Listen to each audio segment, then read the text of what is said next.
𝓡𝓾𝓵. Okay, I have to do the regular. Am I muted? Because I always feel that I'm muted for some reason.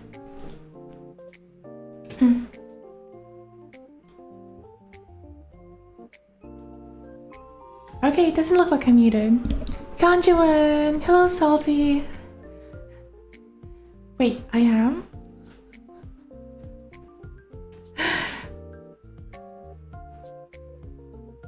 For real?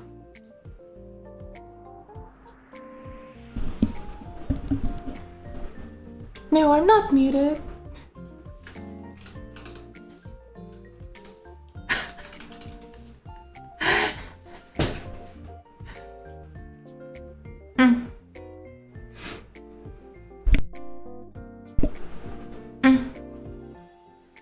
I always mute myself at the start of the stream, so I always forget to unmute. There I go, forgetting my eyeglasses again. I'm like literally squinting.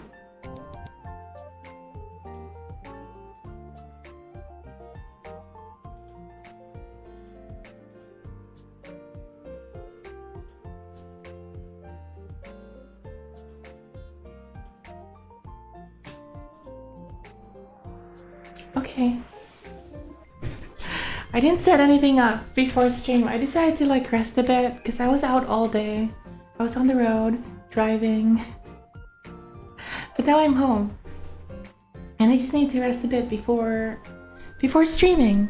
We won't be doing anything crazy today. I'll just be showing you my mushrooms, which I will be doing right now. Here we go. Oh no. I forgot to turn that on. See, look how ready I am. I'm super ready.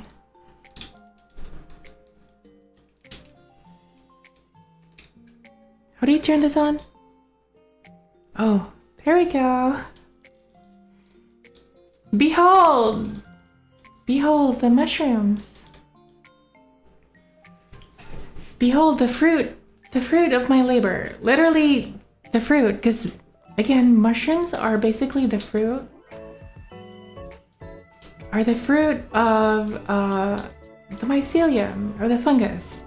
I brought a spray with me this time so I can keep them hydrated. Look at that spray. So far, these are the mushrooms that I'm growing. Or I guess successfully grown. I'm still trying to grow several other mushrooms which haven't really fruited yet. I don't know why. I guess one of them is the termite mushroom, and I'm not a termite. I'm not a termite, so I can't really grow that mushroom. But fingers crossed, it will grow. I'm also trying to grow chicken of the woods, and I'm very hopeful. I'm very hopeful that the chicken of the woods is gonna grow. I just have a good feeling. I don't want to jinx it, but I have a good feeling that the chicken of the woods is gonna grow. And I'm gonna make a name for myself as the chicken of the woods farmer. That is my sole ambition in life right now. Or one of the biggest ambitions I have in life right now is becoming a chicken of the woods farmer. If I successfully grow chicken of the woods, I'm gonna make a name for myself. I can feel it. But right now, you can't smell it, but these pink oyster mushrooms, they smell like seafood. They kind of do. I'm not gonna stick my nose in and smell it. I don't want to dox myself, but they do smell like seafood. This one here is lion's mane, and it has a very strong mushroom smell. Now looking at it, I can see I've made several mistakes. I'm gonna improve on this in the future. As you can see, a lot of the lion's mane is growing inside here. And I guess it is because of the light exposure. Next time I'm gonna I don't know how I'm gonna do it. Painted black. Painted black maybe? I don't know. Cover it in duct tape. But I think the light, because one side is exposed to the light, and you can see that the mushroom, these white stuff, that's the mushroom. And I don't want it growing inside the plastic bag. I want it growing outside like this. Or like on top. Or on the other side. So I'm gonna have to figure out a way to block, I don't know. Wrap it in a darker bag maybe. Paint over it. I'm not sure how I'm gonna do it. But light exposure.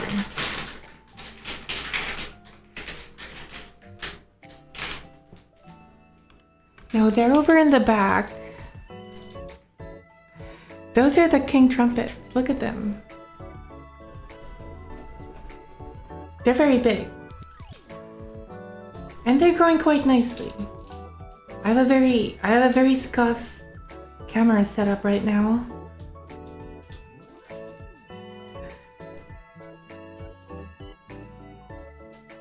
Where did my spray go? I have to spray them occasionally just to make sure they stay hydrated. But it looks like I've gotten pretty good at growing the king oyster mushrooms. They're going pretty good. I am starting to run out of bags though. I have really I've gotten obsessed with this mushroom game thingy, so I haven't really done the best job at keeping up on producing those mushroom bags. So I'm hoping that I don't run out of them. This morning I kind of made one king oyster mushroom bag. But this one, oh yeah, I forgot to mention, this one is the 𝓡𝓾𝓵𝓮𝓼 bag. The 𝓡𝓾𝓵 bag. So it is actually producing a decent fruiting. The coffee bag. No, the coffee bag. I remember I showed you guys a coffee bag before. That was just pretty much ground coffee and straw. That isn't growing very well, unfortunately. It never fruited. It never fruited, and it was just taking up space in my, my fruiting chamber. So I got rid of it. And threw it outside. I have something like a compost heap. So I don't know, maybe it'll grow. Maybe it'll grow in my compost heap. Maybe it won't. I don't know. But good luck to it. Good luck to it. Speaking of which, that looks crazy. Hello, Manasa. Yeah, this one is looking pretty crazy. Look at that. But I feel like I have made, like I was saying earlier, I have made a big mistake. As you can see, the mushroom is growing inside the bag. I probably didn't do a very good seal, and the air is getting in. Let me get out of the way. And the air is getting in, so the mushroom is somehow growing inside the plastic bag. I don't like that to happen. I might need a vacuum sealer. I don't know. I might need a vacuum sealer when I fruit these things. How much is a vacuum sealer? I'm just doing my research now. Vacuum sealer price. Those are expensive. Those are not cheap. Vacuum sealer. $100, $200. Hello, background noise. Hello. The thing is, the air is getting in. The oxygen is getting in, so the mushroom is growing inside, as you can see here. The pink oyster mushroom is a little different though. They know to grow out of the holes I cut out for them. So I cut out holes for them all around, and they know to grow out of those holes. Hello, 𝓡𝓾𝓵𝓮𝓼. 𝓡𝓾𝓵𝓵. I've always been curious about these, but I don't eat mushrooms often and my cat might get into them. I have a room for my cats and I was thinking about even growing these in that room, but then I decided not to. These smell like fish. You can't smell them and I'm not gonna stick my nose in them for you guys and dox myself. But they have a really fishy, not really fishy, but you can smell the, there. You can smell a fish. They're so responsive to the outside forces. It's actually beautiful.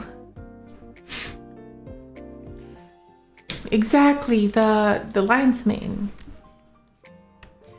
I have one side of my tent facing the sun, or like facing a window, and the other side facing the door, and that is where the mushrooms want to grow towards. So this side is where the window is, or this side is the side that was facing the window, and this side where these guys are popping out. Don't fall. I'm gonna have to pull this closer towards me.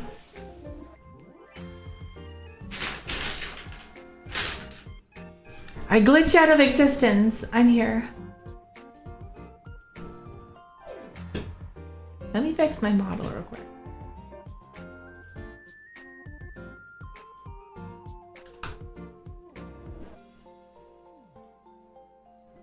Okay. You see, the thing about mushrooms is that they don't like to grow under the sun, but when they produce the fruit of the mushroom, or the mushroom, which is the fruit. Oh no, I'm showing you my desktop. I'm showing my desktop. When they have the fruit, they follow the sun. So that's what the purpose of the sun is, or lighting. You put them where they can grow towards the sun. And I'm learning my mistakes. I'm gonna, I don't know. I don't see other mushroom growers blocking their lion's mane, but this feels like a waste. This is a mushroom. It is using energy to grow. And I feel like all that energy could have grown here, or back over there. I feel like the energy could have gone there instead of like growing inside. So how am I gonna solve that problem? Making a better seal, I guess. Or just covering it. Covering it with black tape or something. Yeah. Another mushroom that I'm kind of growing right now is chicken of the woods. I will show you a picture of what chicken of the woods look like, but I am not bringing it here because it is a pretty big bag, and I don't want to jinx it. This is not what I'm growing, obviously, but if I end up growing this, I will be so happy. I will be so happy. Does it really taste as they say it does? I've never had it. I've never had chicken of the woods, but they say it tastes like chicken. They say it tastes like chicken. So if I'm successful, I will let you know. But I couldn't really find any information on growing or like people growing chicken of the woods in a grow bag. This is a grow bag. These are grow bags. No one has really successfully done that. And that's what I'm trying to do. If I'm successful, I'll be really happy.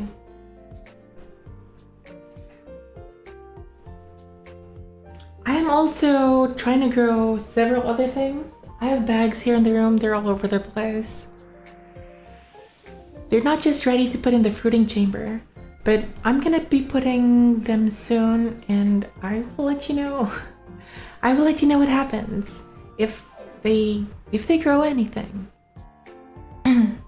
Unfortunately, the termite mushroom isn't growing anything. I don't know if I'm gonna give up on that or not. I guess they need something from the termites. They need something from the termites to grow. And that is something that I cannot provide them, unfortunately. There. Those are my mushrooms. I really want to show the chicken of the woods right now, but I don't want to jinx it. I don't want to jinx it, but I have a very... I wouldn't say very good feeling. I have a good feeling that they're gonna grow.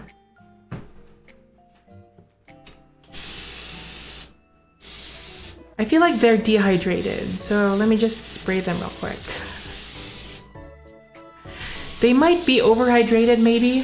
One of my humidifiers. So you use a humidifier to keep this thing, like, the area humid, because when they're fruiting, they need a lot of humidity. One of them malfunctioned and just kept on fogging. So they might be overhydrated, but it's always a good idea to keep them hydrated. One side is looking kind of dry, so that is worrisome. One side is looking kind of dry, but this side here, this side is the good side. So that's the side I'm showing you guys. I don't know how to cook them. I don't know how to cook them, but I will experiment. I'm gonna experiment. I might even cook them tomorrow. They say they're good as long as they're kind of like bent forward. When they start to fan out, when this thing starts to go the other way, then that's a sign that they're overripe and not good for eating. But I'll try anything once. I'll try eating it. But that's it. No, that is not the end of the stream. We've only started. But that's pretty much the update on my mushroom growing activities. The rest of the stream, I'm gonna be talking about my mushroom game. My mushroom game thingy. So we'll go to the other screen. There is no other screen. Where did the other screen go?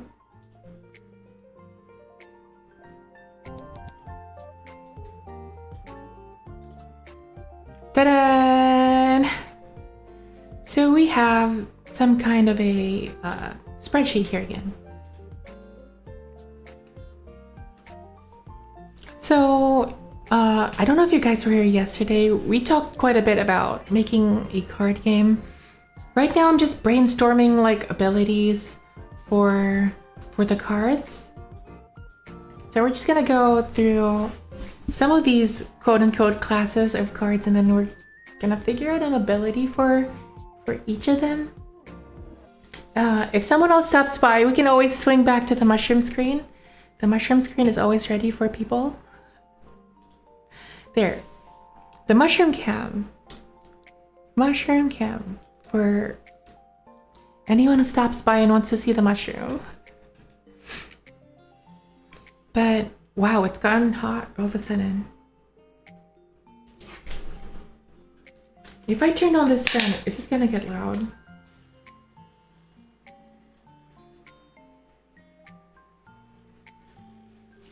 Can you guys hear this fan?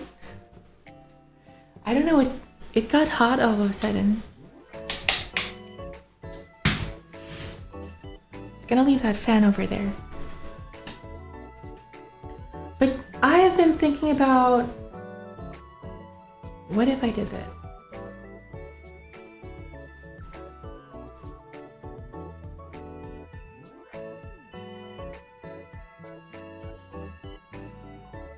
Let me bring this back here real quick. So we can have the mushroom screen and the thingy thing at the same time.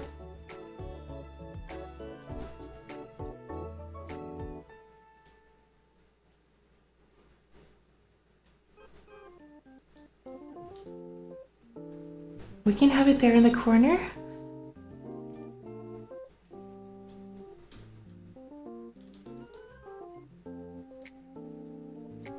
There. And I can add...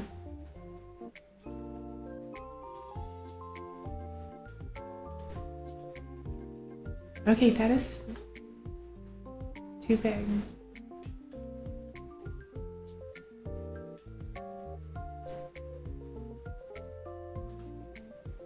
As usual, we are not prepared.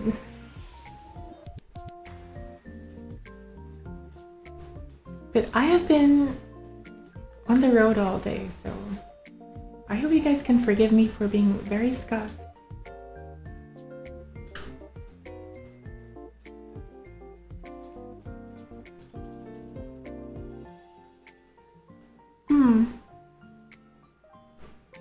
Now it's blocking the mushroom. There!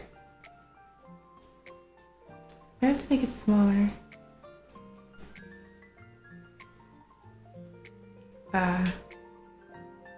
This isn't gonna fit whatever I do, is it?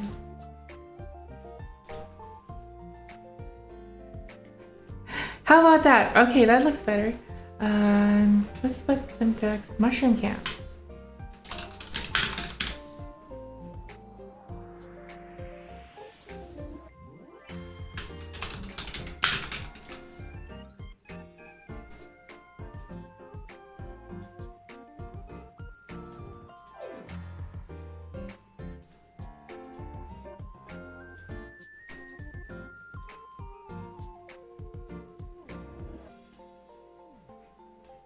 How about that? There. That works.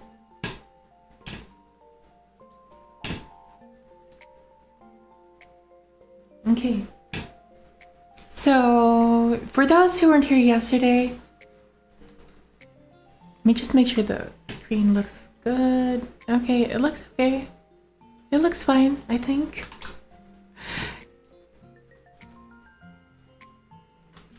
No, stay put. Here's the thing. There is no thing.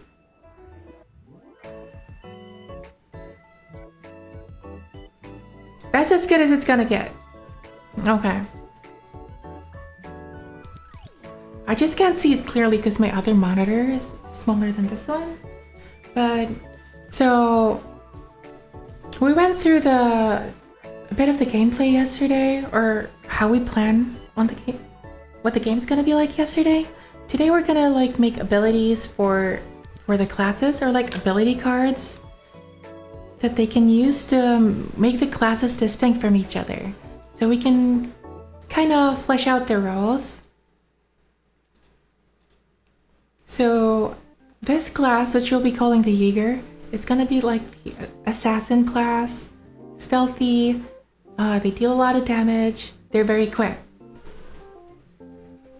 So one ability I've been thinking about for this class is a passive ability, so that would be an S ability, which, for the lack of a better term right now, we'll call it stealth. So what this does, it kind of, it's gonna like render them invisible, quote unquote invisible. There's like no real invisibility because it's not like you can make a card disappear while you're playing a trading card game. But what this passive ability will be is that it cannot be targeted.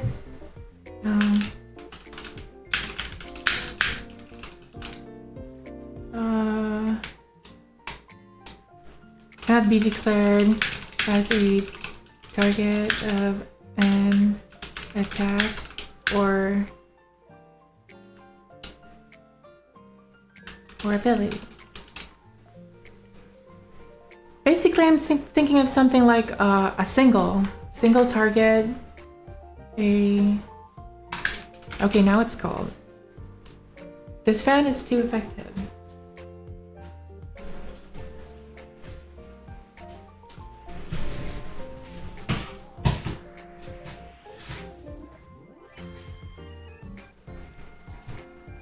A single target attack or ability. There you go. So as long as they have this S ability, they're effectively invisible. So that kind of makes what the class is. For an R ability, something that if you have any ideas, you can drop them. But for an R ability, something I thought about would be something like, for the lack of a better term, evasion.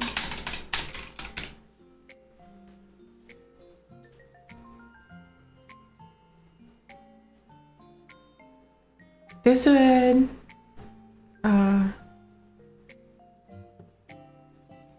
hello, Michael Bright. Mikhail? Sorry if I pronounced their name wrong. Could call the ability Spore Cloud or something. Yeah. This is when I should have specified this, but this is more like ability card. Mushroom time. Hello, Marco.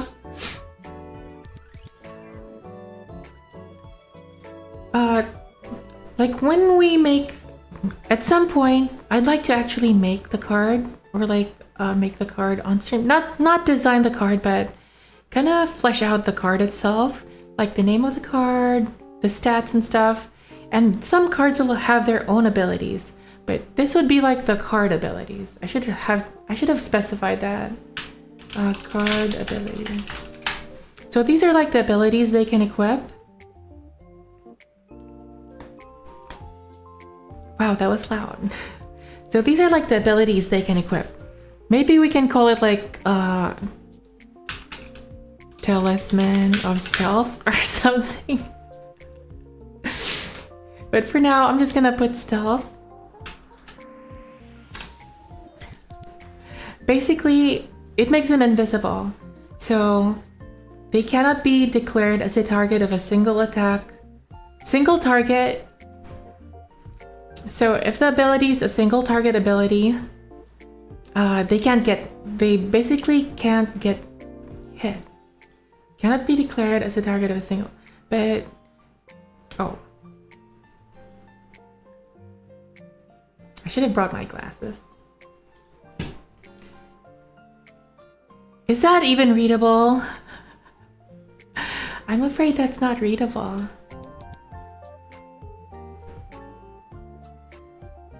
Okay, it is. It kind of is. My other monitor is smaller than my main monitor. So when I transfer it over, it becomes readable. But if you guys have trouble reading, it's a bit small. Okay. I don't want to cover the mushroom cam, but if we have to, I can probably just move the shroom cam.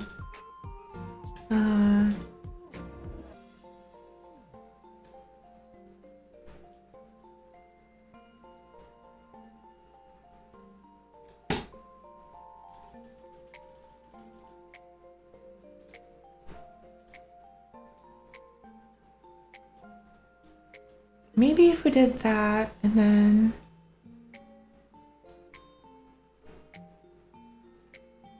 but now the text is covered. There are enough pixels to render it. Okay, is that okay now? Is that understandable?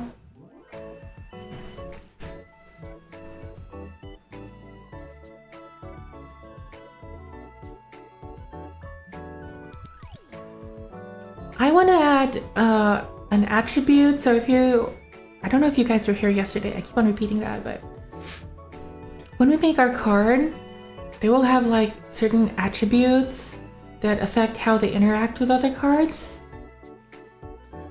One of the attributes I want to add, so we've got a melee, we've got a ranged,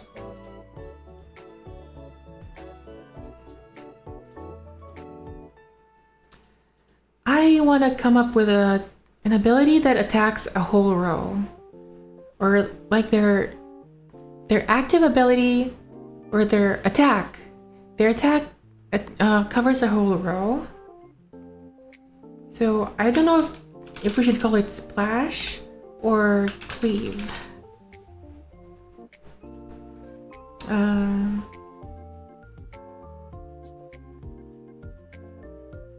I guess we can say this.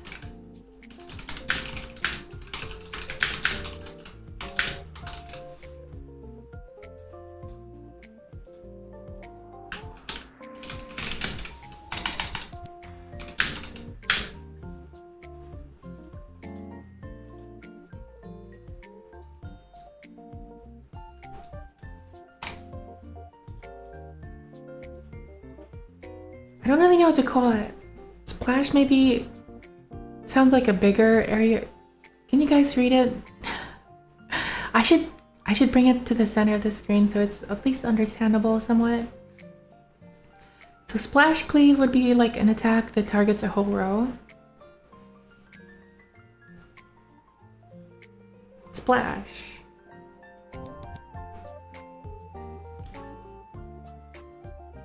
I'm just gonna stick with that for now. And another attribute would be something like pierce.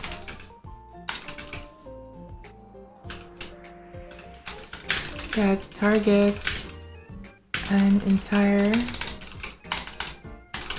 column.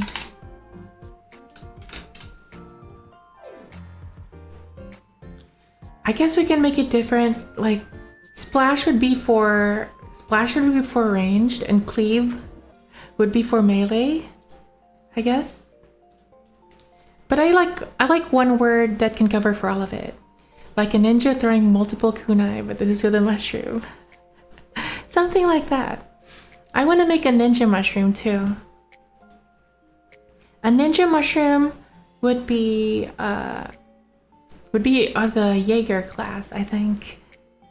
Okay, I think I'm okay with the terminology for now. Splash cleave targets a whole row.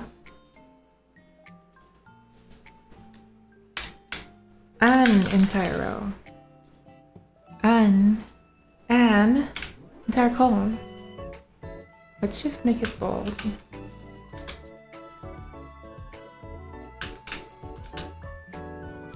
There. So, where were we again?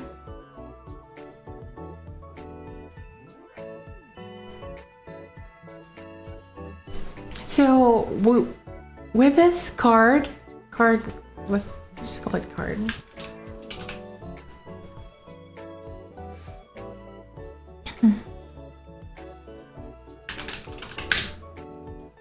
So with this card equipped, they can be targeted by a single target attack or ability. With this R ability, evasion,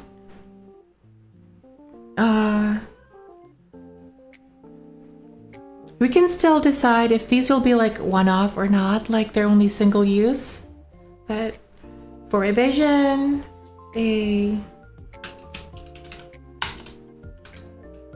attacks are not receive any damage from attacks. There. So the difference between an attack and ability is that an attack is just a regular attack. Some abilities, I think, we will create like abilities that deal damage.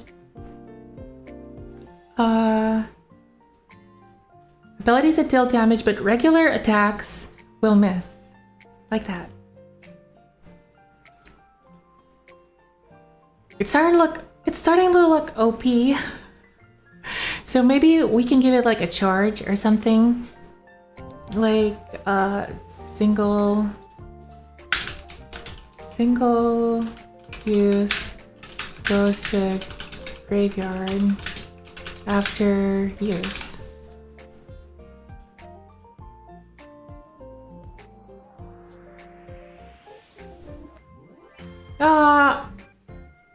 sure about that last part, but we'll keep it like that for now. We'll just keep it there just in case.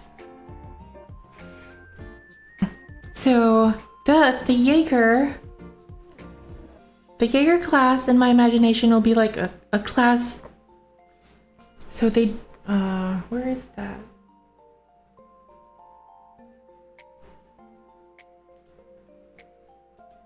They have medium attack, medium HP. I wonder if we can fix that. Because they will be like the assassin type of the game. They're like the assassin type. Stealthy, they dodge. I haven't really thought about an A ability for them just yet, so we'll keep that blank for now. If something comes into my mind, we can go in there and add something. For Umbral, an R ability that I thought about. So an Umbral is like one of the physically weakest, or let's say they have the lowest HP. The Umbral, they have high attack but low HP. So in order to compensate, we will give them a very common ability. Like, it's an ability that comes out everywhere, and we'll call it just Mana Shield. It's everywhere. Mana Shield is everywhere. Okay, so it's an R ability, but it will consume 1 AP to negate the damage from an attack or ability. So it'll only block the damage.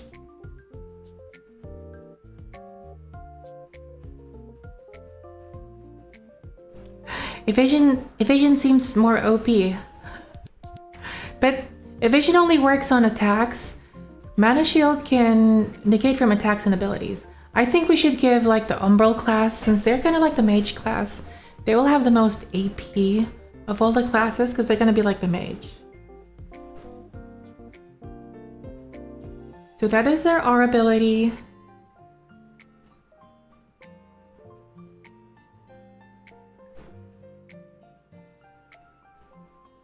That's all I can think about right now. Something will come into mind in the future. Or I guess we can make S ability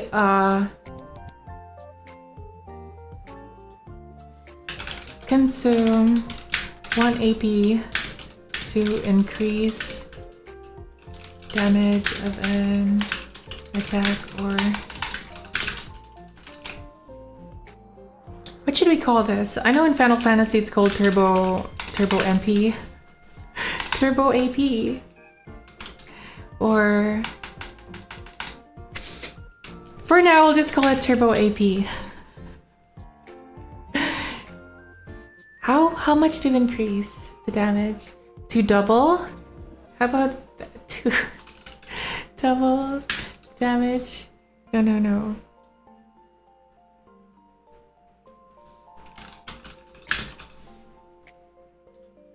By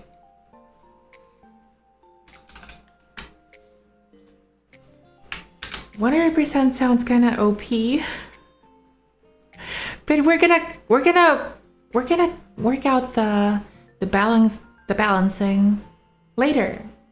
We'll work out the balancing later. FF14's Beastmaster. I have never played Final Fantasy 14.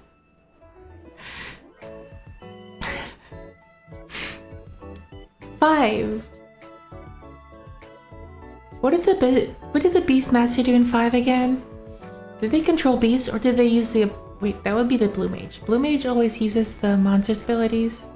Beastmaster controls the beast. Controls the enemy, right? I don't know. But I know in Final Fantasy Tactics and Tactics Advance... Wait, they reworked... In Tactics Advance 2, they reworked how the Beastmaster works, I think. You can control the enemy monster or something like that.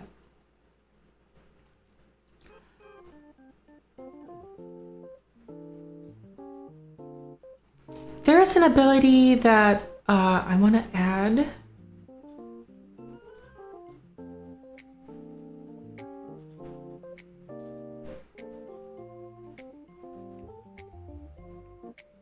And I think I can just make this for like an all ability.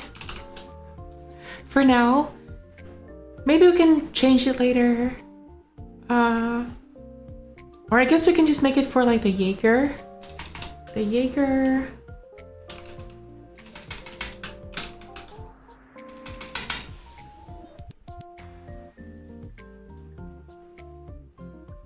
We're gonna have to make a different chart. We'll just put all for now.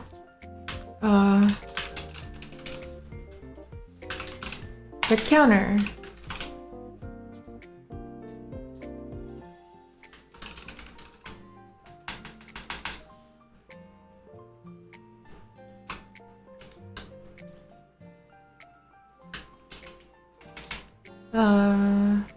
It would be an R ability that will make them basically counter an attack or an ability.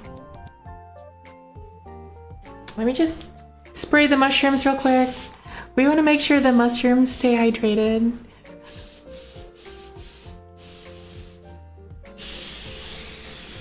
Hydration time, but for the mushrooms, not for me. So counter would be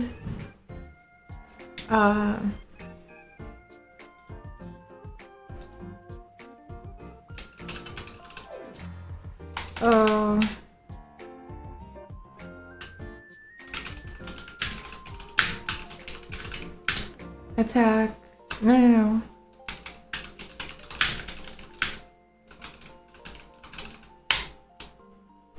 After receiving an attack from opponent, Maiden will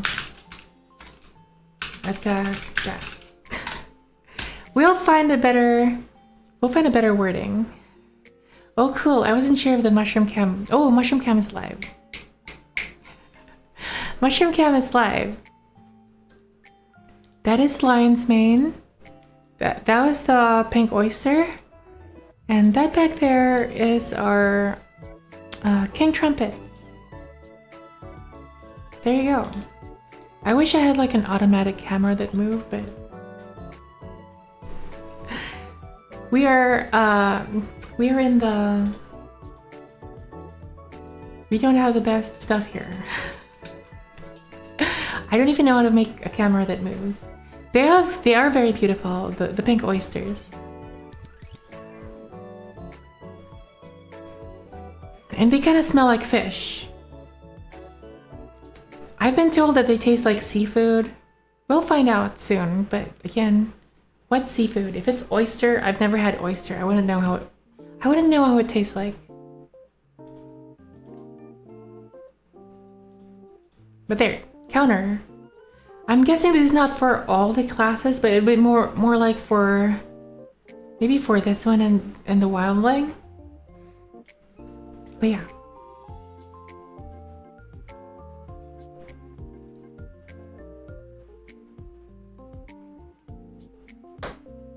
So again, I'm not sure about I'm not sure if I should give this to the wildling or the Jaeger. But it's essentially an ability that will prevent the R ability from triggering.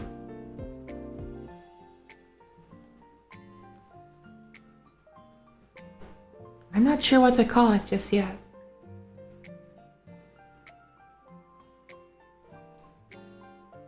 Anyway, for our ability, it will be like a counter, but a stronger version of the counter.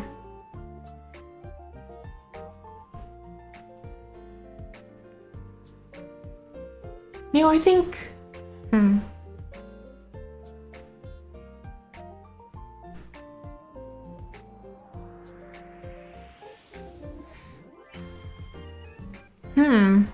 What if we did something,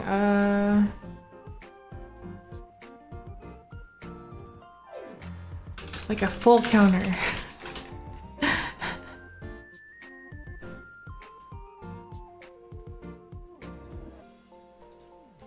Or... there. After using damage from an opponent, maybe we'll attack... okay. Full counter will... so...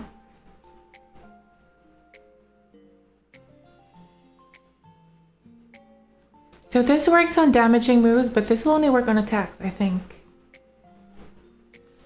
We'll figure this out later.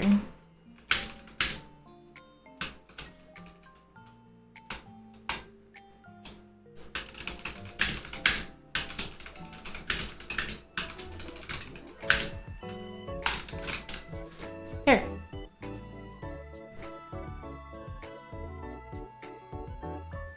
And I don't know what to call it yet, but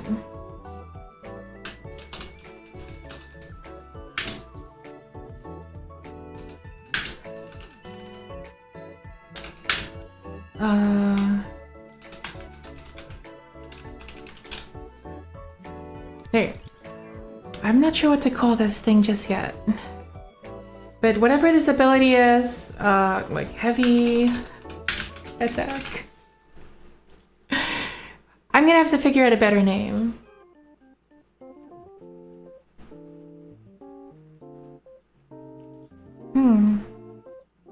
Oh, I have an idea for like...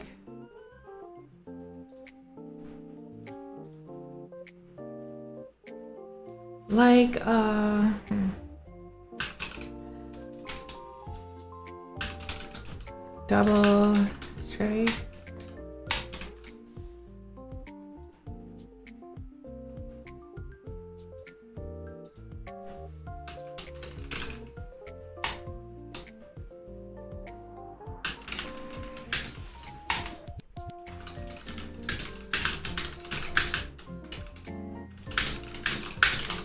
Something like that. Okay, now we have like complete abilities for the Jaeger. We're gonna have to figure something out for the Umbral. Heavy attack. Would be a nice support ability for this type of character.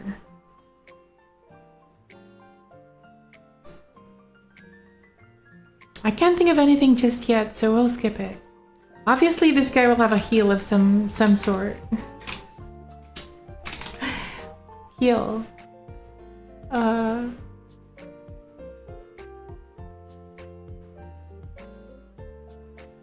This should be like the easiest.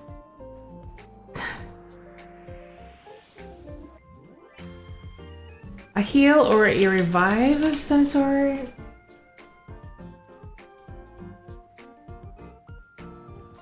Oh, I have an idea for the Umbral. We'll have to figure out a better term for this, but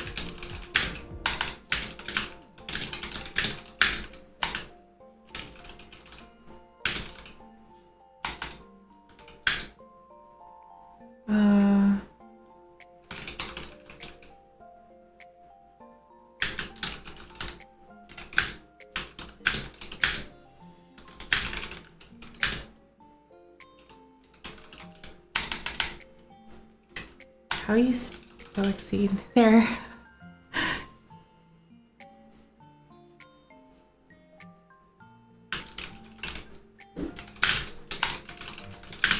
Okay, let's go. We're gonna have to find a better term for this. Depends on the average health value of the maidens. Yeah. How much will this heal? I don't know just yet. Revive,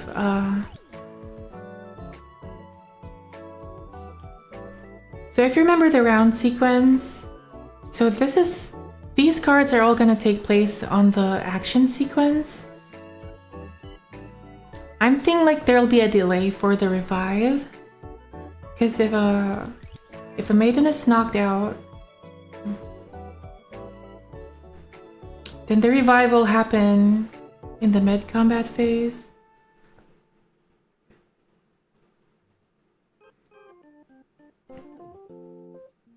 Or that's gonna be like a delay. So never mind. We're just gonna... There'll be no delay. We'll just keep it like that for now. Heal the target maiden.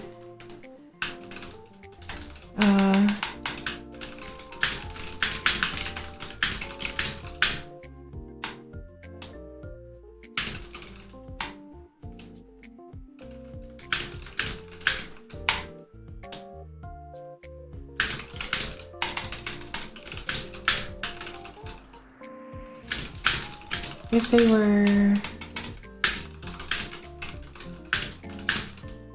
in the same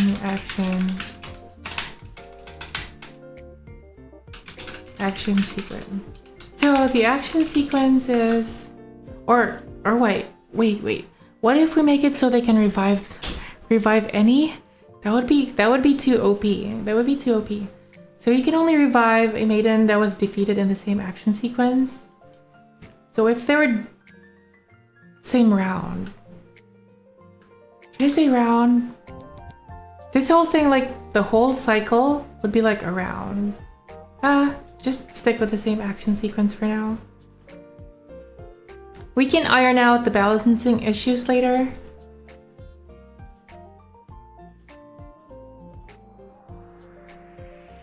Wait.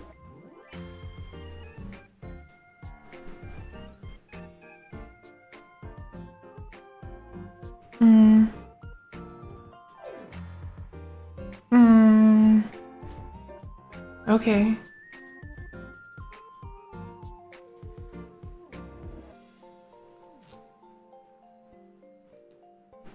All these abilities kind of seem overpowered, so I guess it balances out somehow. What would be a nice R ability?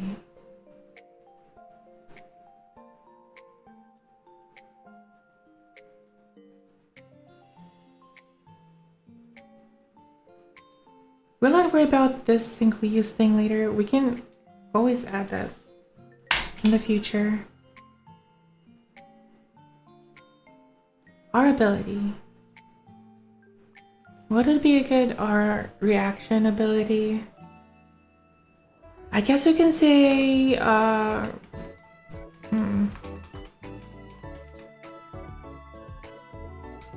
let's just leave that for now. Noble. One ability that really popped into my head would be something like make way for the king.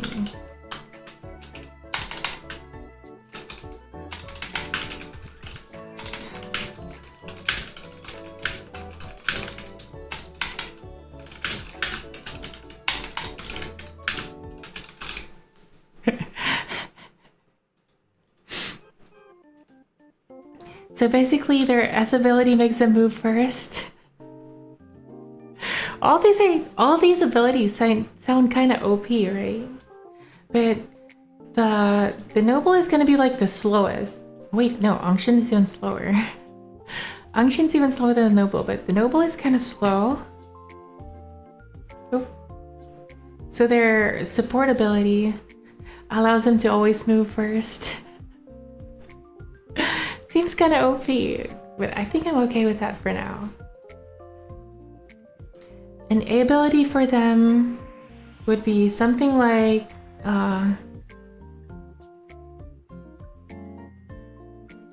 stop or something, like stop or stun.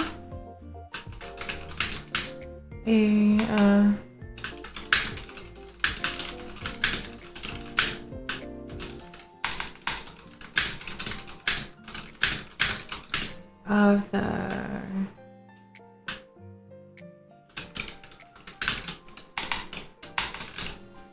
okay, there you go. So if you know what spent means is that they can't attack or use abilities. Maybe stop or stun wouldn't be the best thing. Maybe them being OP. Again, these are like ability cards that you have to draw. And sometimes, until you use them, they can be placed like face down. So they can be it can be a while before people can play them or something like that. So you're just gonna have to wish you get the card in the first round or something like that. And also when you're starting out, like the weakest classes, so the noble class has very low AP. So basically their base AP is 0. So for them to equip something or even perform an action, it's very expensive. So yeah.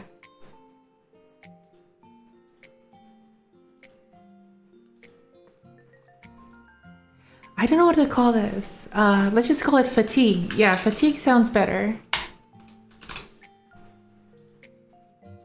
Or bow before the king. Bow before the king. You really have like the noble.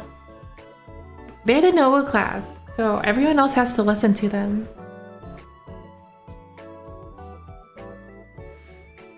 What would be a nice again, the noble will be like the really hacky, like they have the most gimmicky moves in the game. So that's what they're gonna be like.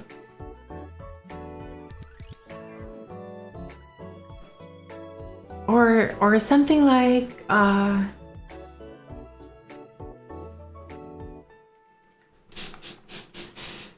don't know what to call it yet, but I guess we can call it like Quicken.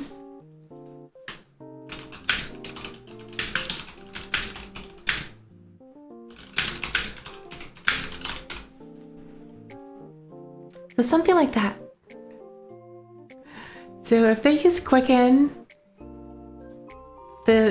on one of their, this is like a Final Fantasy Tactics move. I'm totally ripping it off from that game, but using Quicken will make the target maiden have the next turn. There. What would be a nice R ability?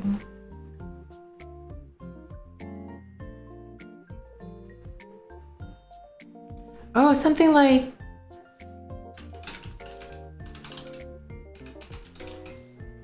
I know this is a stat from, oh, I guess it can be just considered like an attribute. I don't know.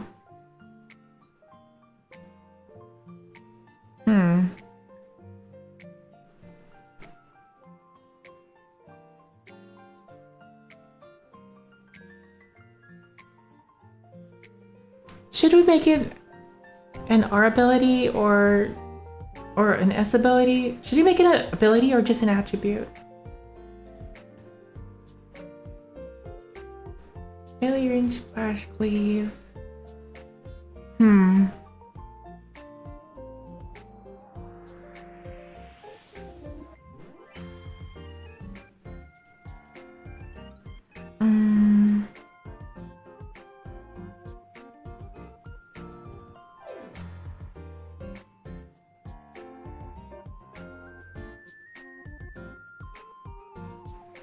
I wonder if I should. No, I don't wonder. Let's just make something like impervious. No. I still have to think, put some more thought into this. Let's just leave that blank for now and go back to the top. What would be a nice S ability for a wildling? So the wildlings will be like the damage dealers. And unlike the Jaeger, which will be hiding, these ones will be in the front dealing damage, though they won't be probably soaking the most damage because they only have like the medium HP. Unction and the nobles are the ones with really high HP. Wildling will be like medium. So maybe we can give them an S ability that will kind of make them harder to kill or something. Oh no, this one already does that. So the full counter blocks an attack and attacks back.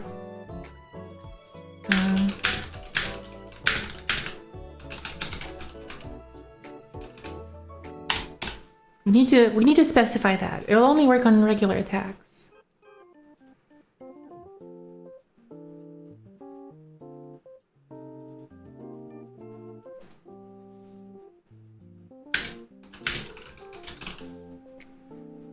We should add that too, because if it's like a range ability, then and their attack is melee, so it probably won't work.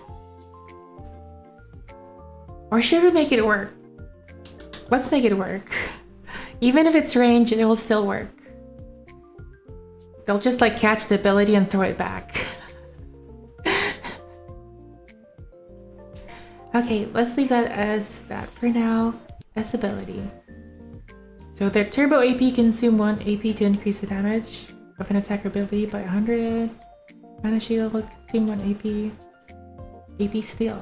So umbrals are like the mages. They do weird magic stuff.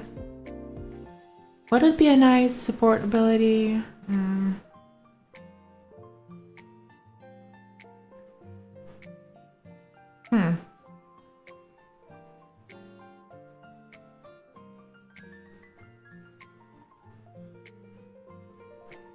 Maybe something like something that will protect them from like bow before the king. So we'll just give them the immunity.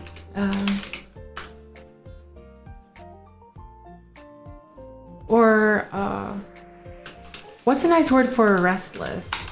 Restless.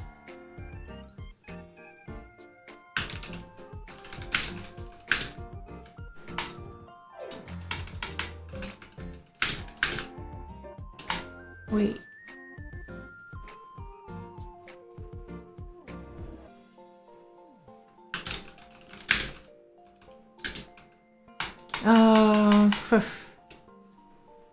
Insomniac. But it's not like they're being put to sleep. It's just like bow before the king.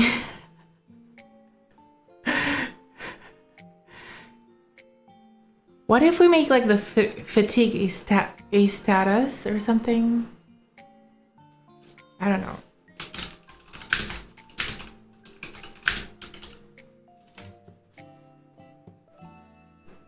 Maiden.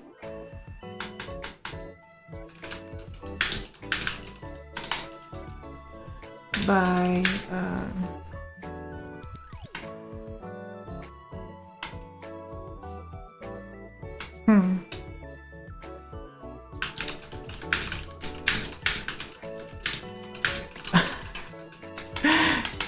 by artifact, something like that.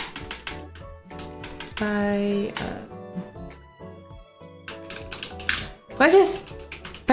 that's understandable, right? But I think there's a better word for restless out there. Let's look for a better word for restless.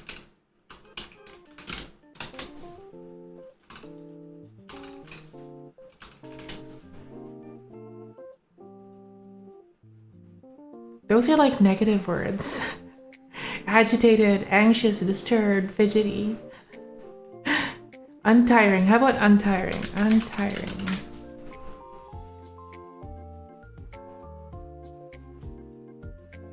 Constant, continuous, continuing, dedicated, devoted. Indefatigable, indomitable. Indomitable sounds good. Vigorous. Vigorous sounds good too. Indomitable. Vigorous.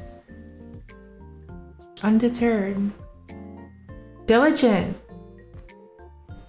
I don't know. I like the word indomitable. Indomitable sounds better. Indomitable. They cannot be dominated. So when the noble tries to dominate them, they just won't listen. How about that? Okay. Yeah. Kneel. Kneel before the king. I think that's better.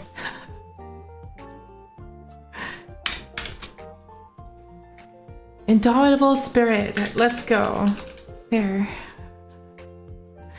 We should give these names more interesting. It's very boring. Just quicken. We need to come up with a better name. You may pass.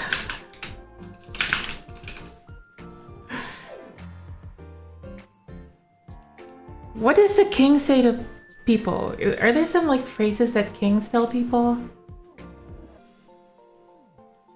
Are there any like, you shall pass? Just leave it quicken for now. Until a better word comes to mind, let's just leave it as quicken. Instead of heavy attack, I think crushing blow sounds better. Crushing blow, but...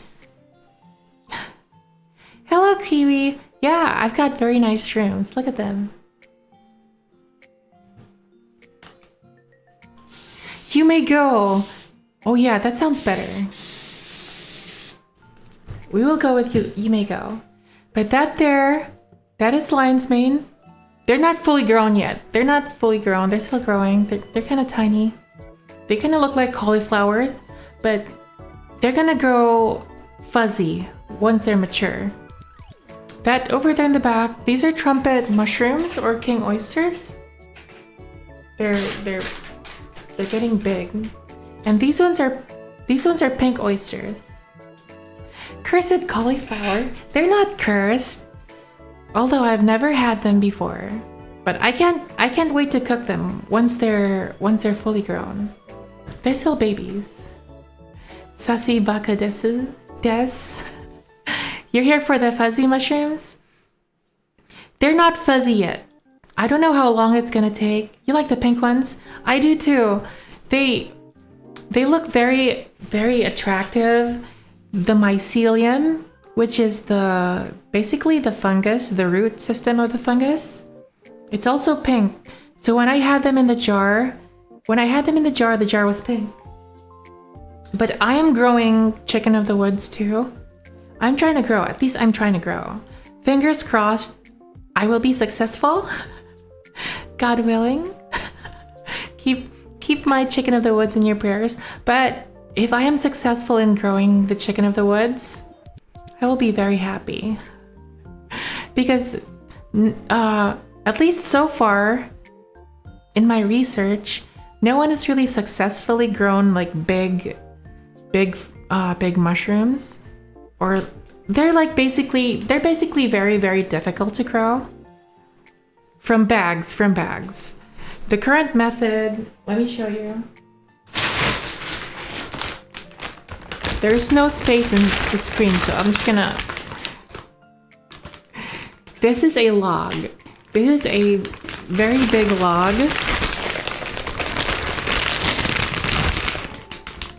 It's a big log. See? It's a log. But it is orange.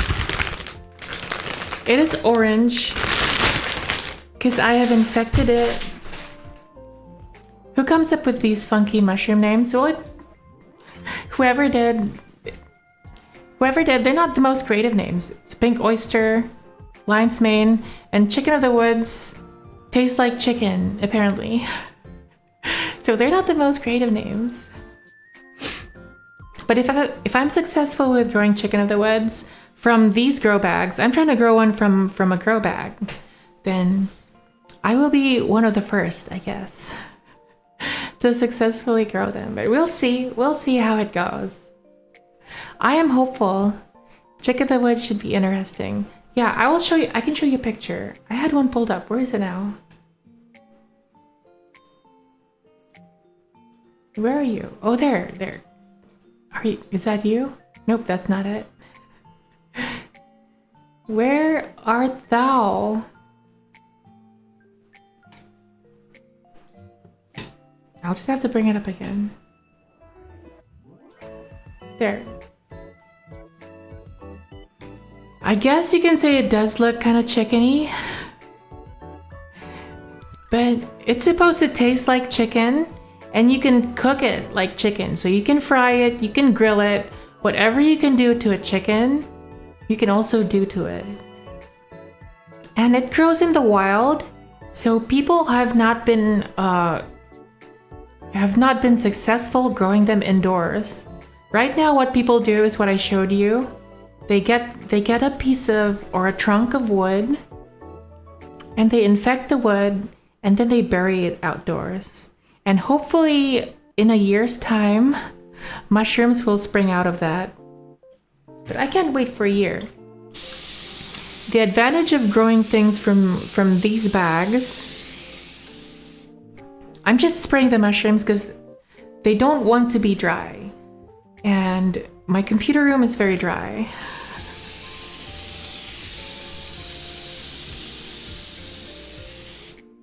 Yeah. What was I saying again? Moist, yeah. But what was I saying again? Chicken of the woods. I can't wait a year. The advantage of growing mushrooms from blocks is that you can control the conditions. When you grow them outdoors, you're just relying on the conditions outside. But when you're fruiting them indoors, you can control the temperature, the humidity, and the conditions which the mushrooms grow. So you can force them to grow, which is what I'm trying to do. Fingers crossed, we will be successful in growing chicken of the woods. Kiwi, by the way, I don't think you caught the stream yesterday. What we're doing right now is we're making a trading card game about mushrooms. So these are all about mushrooms. And once the mycelium is fully grown, I put them in these bags. I transfer the grain to these bags. So these bags, two of these. Two of these are wood. So these are made from sawdust. Basically, wood pellets. Wood pellets. The ones you use for barbecuing. They're mixed with water. And I also mix chicken feed. The chicken feed is not what people normally use. They normally use stuff like wheat bran, soybean hull, but those are expensive. Chicken feed is cheaper. Do the shroom cards have pictures? Eventually down the road. I might have to rely on AI to make the pictures, but if I want to make an actual game, I'm gonna have to hire someone to make the pictures, but they don't have pictures yet. But the shrooms are gonna be based off this mushroom. So there's gonna be a pink mushroom. I have named all my mushrooms. The pink one, we've named, all of them have girl names. Not all of them, but an overwhelming majority, like 99%. This one is Connie Rose. Connie Rose is named Connie Rose because that is like the Anglicization of Conejo Conejo Rosa, which means no, Connie. Let me type it. Oh, you're good. There. It's just like the English version of Conejo Rosa, which is pink rabbit. Our lion's mane, we've named him Lydia. The oyster there in the back, the king oyster, we've named her Erin. Yeah, conejo means rabbit. It's after the pink yabbit. Named after the pink yabbit of Face Connect. Which is technically my mother. So, there you go. That is a mushroom that is named after her. We have a whole bunch of other mushrooms too.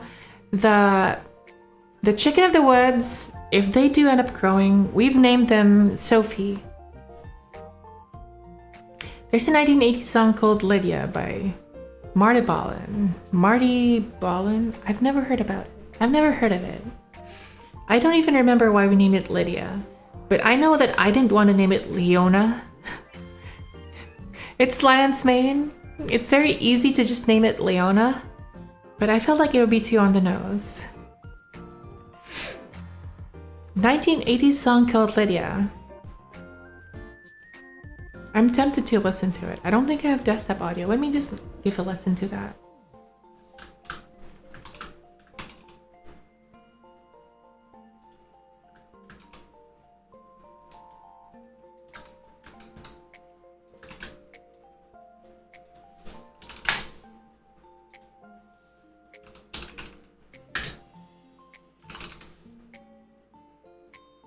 Oh, Marty.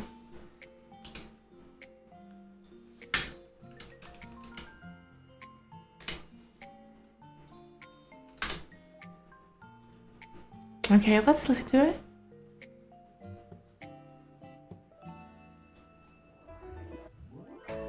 He does have a very nice last name. Is it Ballin or Balin?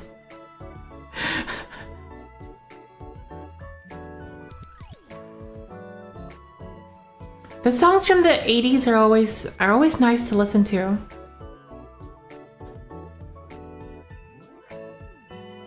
I am a 200,000-year-old being, so it's not from my...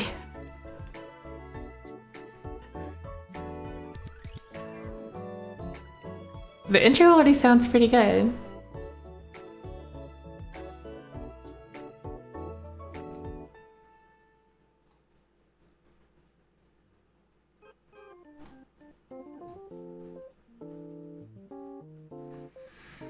It really sounds like the 80s.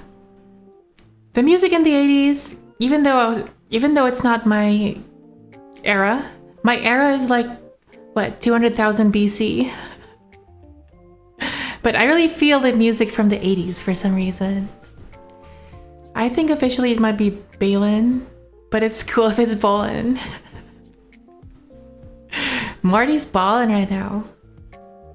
Lydia!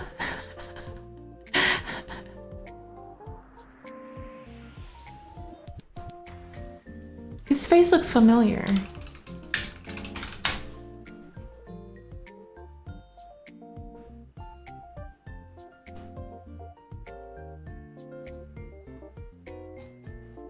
I might have seen him from somewhere.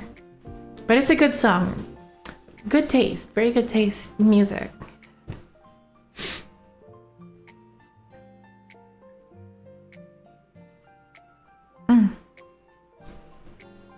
But what was I doing again? I'm gonna get ready for bed. Thank you for stopping by. Good night, Kiwi. I should be going to sleep soon too. I just got home from a long drive. I took a little break before the stream, but it is kind of past my bedtime too. Okay. I'm always tempted to take a nap. Is that what you're supposed to be, a dino nuggie? I've never had dino nuggies. I might have eaten dinosaurs since I'm 200,000 years old, young.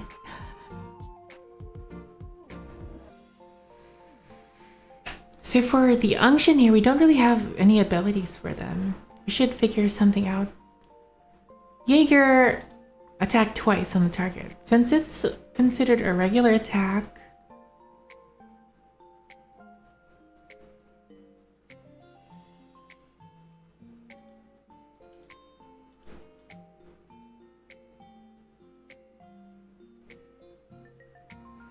I really don't like the concept of like stacking cards or like the chain or the stack in Magic the Gathering or the chain in Yu-Gi-Oh!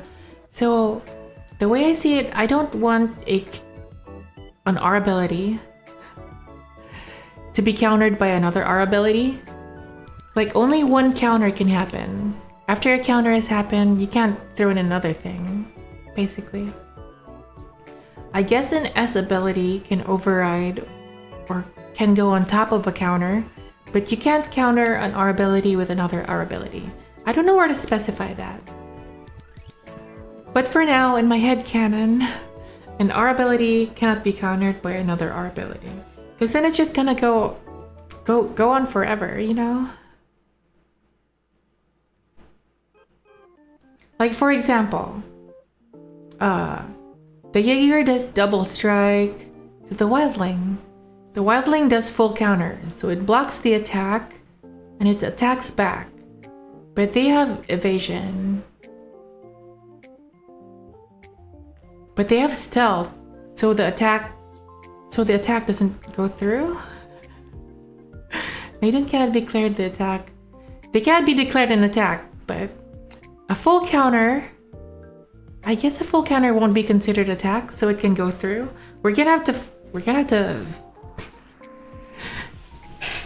to balance out the kinks of this thingy here. So, will stealth be affected? Let's just say it does, because a full counter is considered an attack. Blocks an attack and attacks back. So when they attack back, the stealth makes it so that they can't be seen and they can't be attacked. Okay, let's go with that. We'll go with that.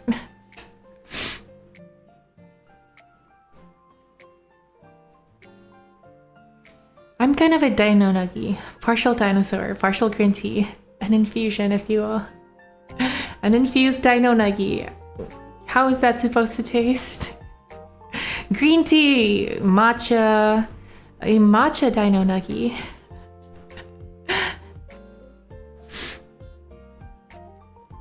Okay, so how am I supposed to do this?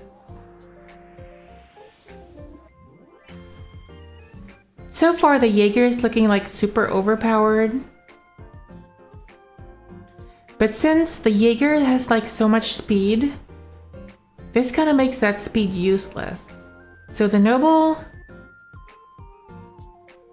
kneel before the king. The target maiden becomes spent for the rest of the combat phase.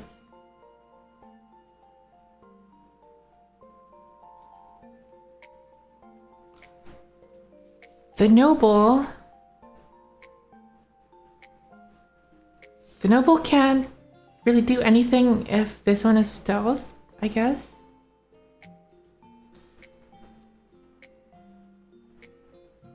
We need to do something about the Jaeger. They seem like really overpowered right now. So the unction or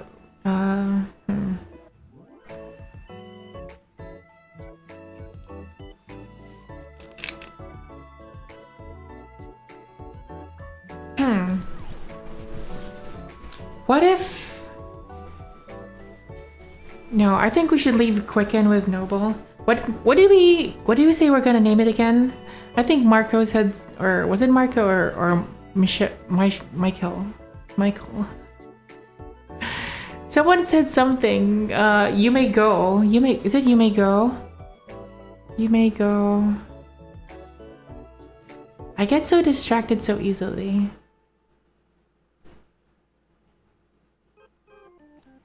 You may go. I'm not very good at reading. You may go. So that was Marco. We'll just say that. You may go. You may go.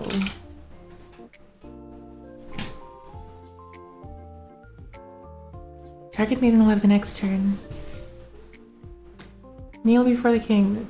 Target maiden becomes spent for the rest of the combat phase. What if we made it a random?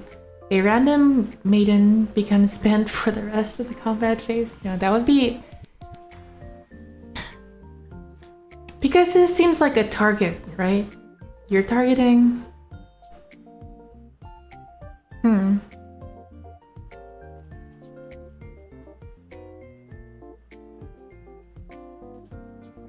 Oh wait, no!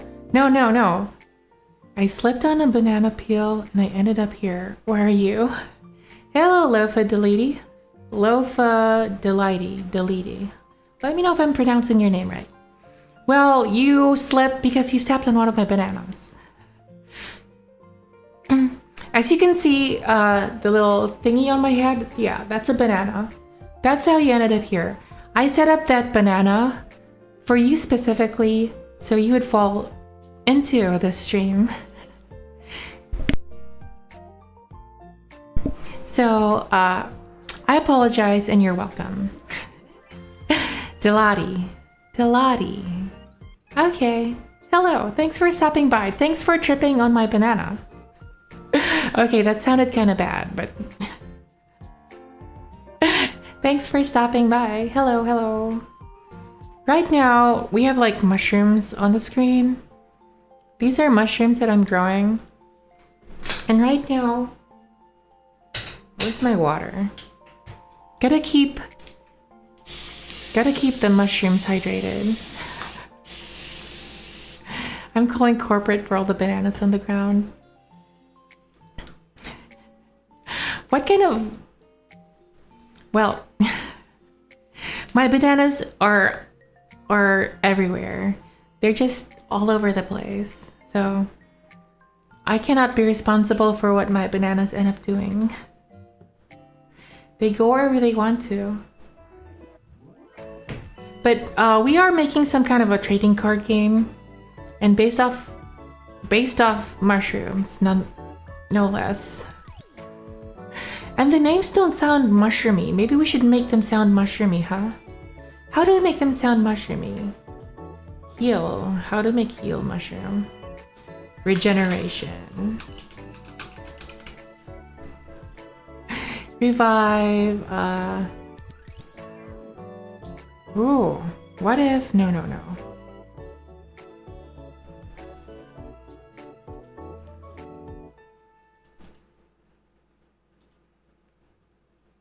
Are they funny mushrooms? No. These are gourmet mushrooms. So this here is pink oyster, that there is lion's mane, and the one in the back is king trumpet or king oyster mushrooms. I have the camera on the pink oysters because they're the prettiest. As an avid Yu-Gi-Oh player, please add something that limits the amount of things a player can do in one turn. So, on yesterday's stream, we had a bunch of other TCG players, mostly Magic the Gathering players. But one thing I mentioned yesterday, or even earlier today, is that I'm not a big fan of. Again, I am not. Yesterday's stream was entitled "TCG Noob Designs a TCG." So I am a trading card game noob. I have the basic gist of how Yu-Gi-Oh! And Magic the Gathering is played. And I know there's this thing called the chain in Yu-Gi-Oh! Where you counter cards with other cards. And the same thing in Magic the Gathering. And I am not a very big fan of that because I am very small-brained. I have very small-brained and the chain is very confusing. So to work my way around that, this is how I structured my game here. I went through a whole... Yesterday's stream was like 5 hours. It was a very long stream, and we went through the structure of my game and how the game I'm trying to make. It's just for fun. This is just for fun. I don't know if it'll become a reality. It would be interesting though. If it becomes a reality, that would be very interesting. But for now, this is how I fixed my problem. So we'll just skip the other sequences and go right into the action sequence. The action sequence is kind of like the combat phase. The biggest difference between Magic and Yu-Gi-Oh! Is how Magic is mana. Yeah. And we kind of sort of... Okay, so I kind of mix the two. For what we have here. So this is our we call it a mat.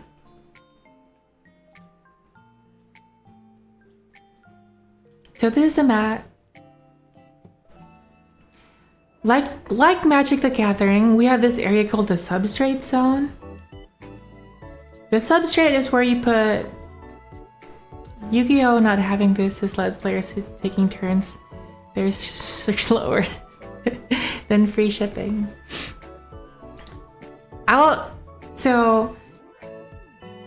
Okay, where do I even start? How do I summarize a 5-hour stream for someone new? Basically, substrates are kind of like your land cards, but not exactly. But basically, substrates are what allow you to play maiden cards. So, the name of the game we're making is Maidens of Mycelia. So they're all maidens. All the creature cards. I guess creature, monster cards, whatever. We call them maidens. There's a limit to how many maidens you can have. Here, there are 4. And different maidens have different costs. And the costs are supplied by the substrate. You can recycle maidens. And the maidens turn into substrate. So it's kind of like Yu-Gi-Oh! Where you tribute stars. The maidens have something called bars. Kind of like on the nose, but basically it's a rank. It's 1 to 5. So depending on the rank, when the maiden is recycled, there are substrate cards and there are maiden cards, but maiden cards can be recycled. And that gives you the resource. The resource in this game is called food. It sounds kind of weird. You're recycling your card to become food, so we might change it later, but for now, that's what it is. Food. So it's kind of like a mix between both. You have sacrificing your cards for resources, and you also have the resource here. This is the active substrate, so it kind of like borrows from Yu-Gi-Oh! This is kind of like the field card. Substrates have abilities, but you can only activate one at a time. If I'm under the influence of magic mushrooms, do you win? I don't know. If they make you big-brained. This one is supposed to. Lion's Mane Mushroom is supposed to make you big-brained. But I don't know. I've never had magic mushrooms and I've never played this game yet. But anyway, to prevent the stack or the chain in my game, this is what I've come up with. Instead of the players taking turns, it is the cards that take turns. Excuse me, that was kind of loud. I finally had a loud burp on stream. I wonder if you guys heard it. I just had Coke earlier, sorry.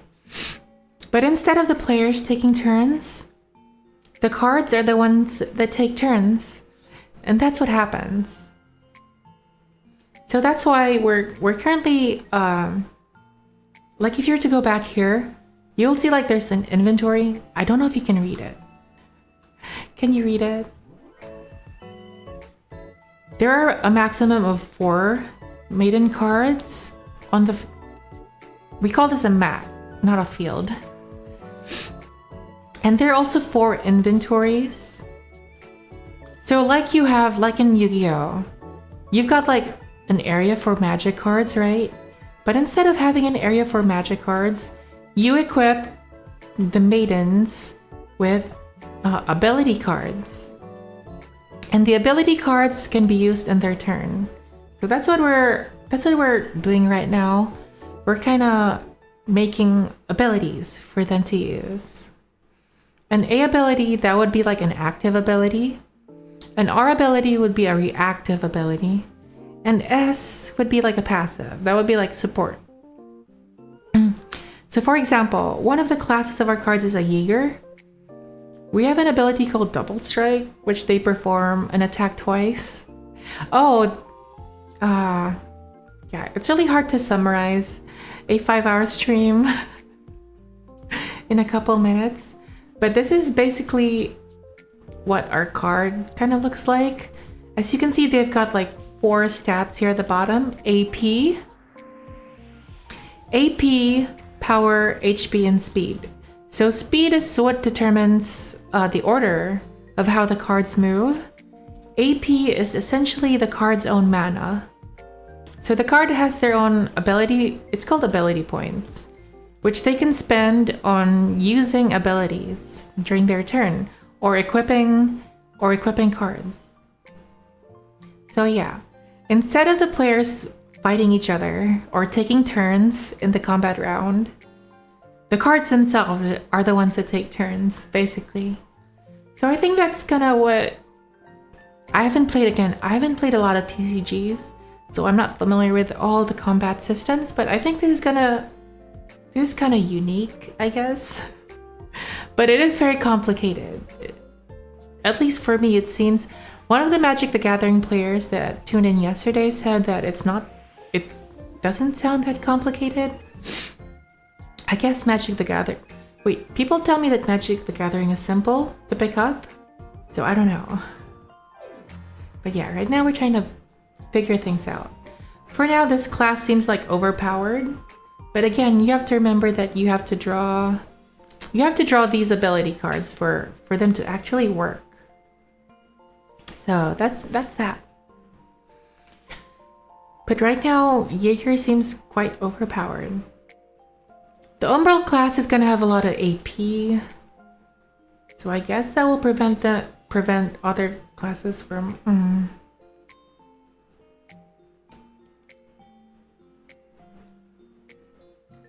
Right now, Umbral seems very weak. In Yu-Gi-Oh! We have a thing where most cards have a limit on how they can use their abilities. More than likely, said ability can only be used once per turn. We still haven't figured out the kinks on that yet. Are the abilities only single use?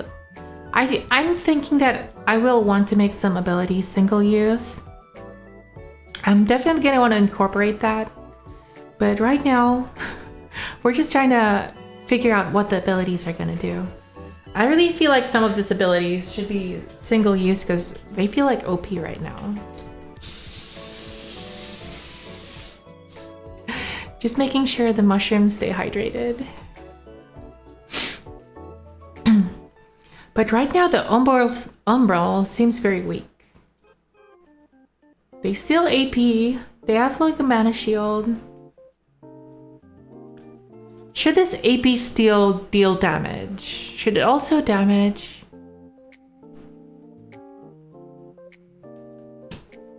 Yeah, let's have it deal damage. Deals damage.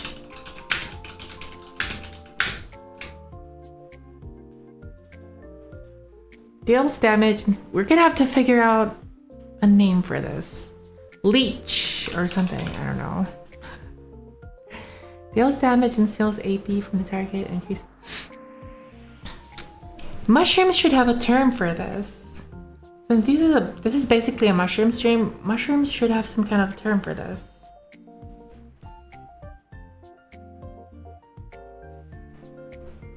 Is that even how to spell leech?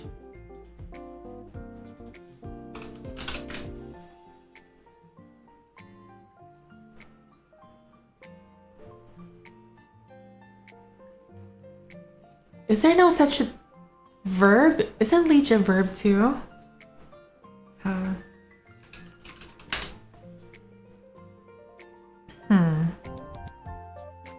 Drain. How about drain? Verb. Consume, deplete, diminish, divert, empty, exhaust. Suck. Siphon. Siphon sounds good. Having hard once per turn abilities is how Konami put a fix on the hellish demonscape that was early Yu-Gi-Oh! I feel like Yu-Gi-Oh! Is like super complicated now. I don't know what it's like, but the pendulum cards, the text there is like a whole book. For the pendulum cards, it's like a whole book. And then you have Link. Is that the thing? Link? I don't even know how Link monsters work, to be honest with you. I used to think that wherever the arrows point, you can place cards there. You can place special cards there. I don't know. You tell me. Siphon. We'll just go with Siphon for now.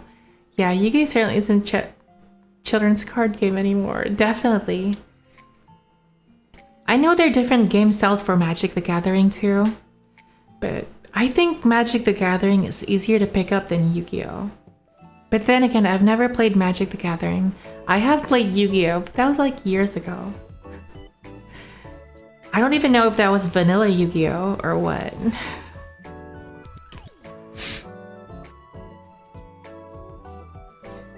So Siphon deals damage and steals 1 AP from the target. Deals damage. Steals AP from the target. And if successful, increases Maiden's AP by 1. There.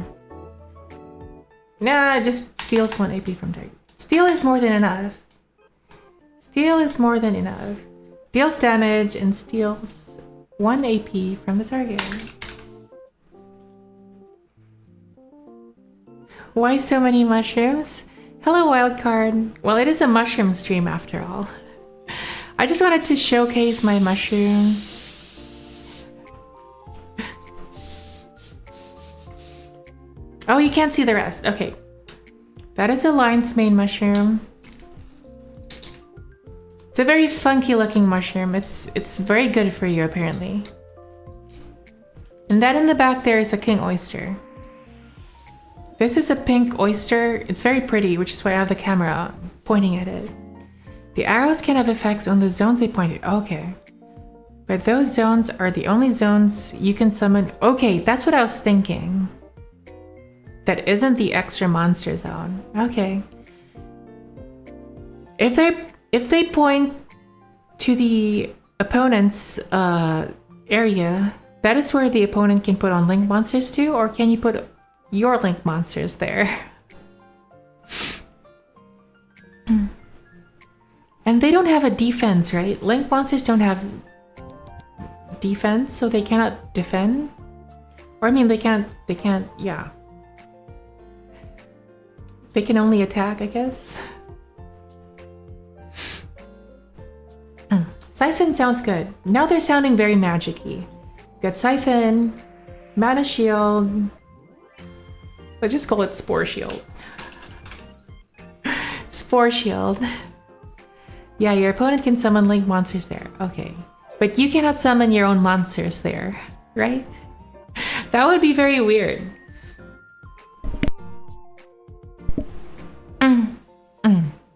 Excuse me. Turbo AP. We can come up with a better name. Also, yes, link monsters don't have defense points, so you can't put them in a defense position. What is the latest? Pendulum monsters are the latest, right? Because they're like monsters, but also magic cards. Are they the latest, or am I just... I'm so confused between, for me, like, Xyz. That is new. Didn't link monsters come after that? And then pendulum monsters is there anything new?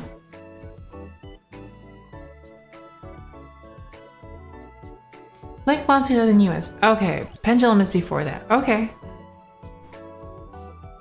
What are they gonna come up with next? They just keep on making the game more and more complicated. I do love Yu-Gi-Oh though. The first arc, is it the first season? No, it's not the first season, but the first arc, I guess you can call it arc, has a very dear place in my heart. like in the final episode where the pharaoh King Atem goes back to his place, and then in the Dark Side of Dimensions movie where he makes a return. Yeah, that was very emotional for me. That was a very emotional moment for me. It was very nice to see the pharaoh again, and especially when 𝓡𝓾𝓵𝓮𝓼 goes to the past or goes to the spirit world. Did he go to the past or to the spirit world? I can't remember. But Kaiba is the type of guy. Kaiba is just that type of guy. He'll go to the spirit world or to the past or whatever. Just so he can fight the pharaoh again. I want Kaiba to be my spirit animal, basically. Super rich and kind of crazy. Yami-Yugi the Pharaoh proves that cheaters always win. It's not cheating if it is the heart of the cards. It's not cheating if you're the main character. But they had so many weird game modes in the anime. Like not just the card game, like I can't even remember what season that was. Was it season 3 or something? where they went into the board game itself or something like that? It's been a while since I watched Yu-Gi-Oh, but that was some of the later episodes of the first arc. I don't know what it's called. Is it called the first arc? They kind of get wild.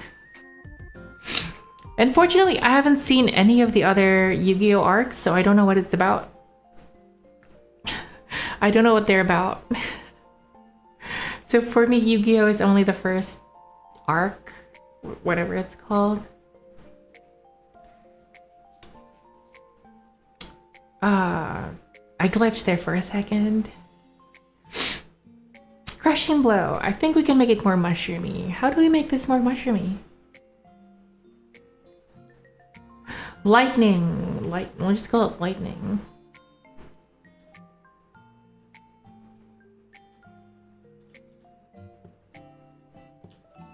Counter. After receiving and damage Maiden. Okay.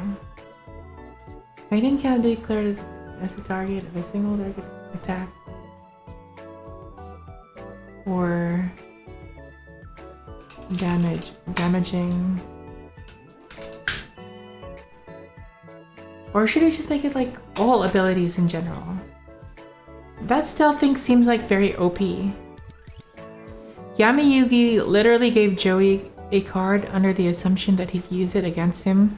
Weird, then somehow. It's been a while since I watched it, but what is this card again? Literally gave Joey a card under the assumption that he used it against him, where it would. I know that he sort of became evil during the. Was it the Orichalcos arc or something? Where he almost killed the bug dude? Or did he actually kill the bug dude? Did he kill the bug dude? I don't know. I guess in the dub, I think there's something different between the dub and the sub. I watched the dub. Unfortunately, it is probably a childhood thing that the dub sounds better. Cause then you've got the same voice actor, right? But he's got a different voice for Yami Yugi and a different voice for Yugi Muto. Muto. Is it Muto or Moto? Muto.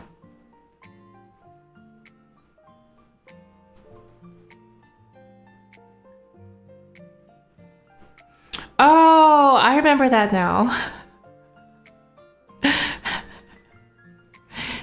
He became the dark sage. Yeah, dark sage. Yeah, that episode. Okay, I remember now.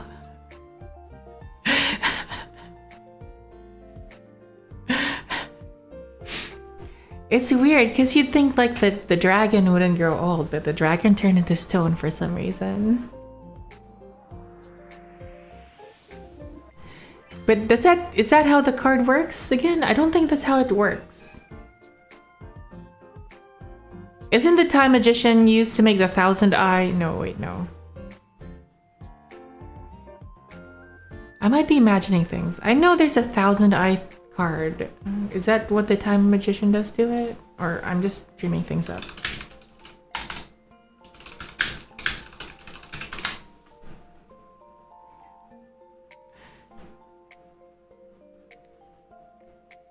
Oh, it's not the Time Mage. But it just works. That's how the anime works. I know in like the original anime, there was like an anime before that, and it was dark, right? It was dark. So the fairy was more evil in the original anime, I guess. I guess the original anime didn't air in the US, right? It didn't air in the US. It only aired in Japan, I think. I don't know why I thought the time wizard had something to do with 1,000 Eyes for Strike, but apparently it doesn't. It does look like a funky card though. I don't know. It doesn't give me that sort of vibe.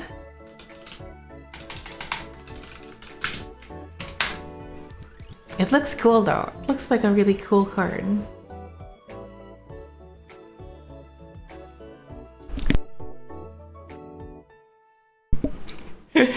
Excuse me, I need to clear my throat. Hello JPZ! You love the shroom cam? Yeah. Shroom cam, mushrooms. Every time I show the shroom cam, I have to hydrate my shrooms.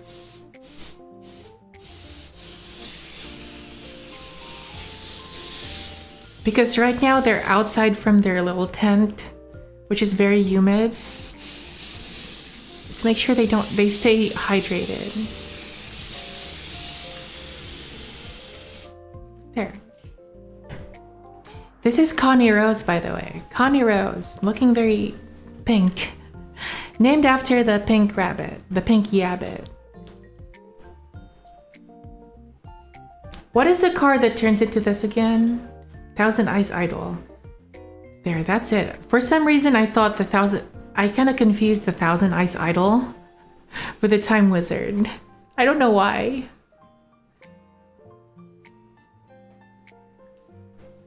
It's just a normal card.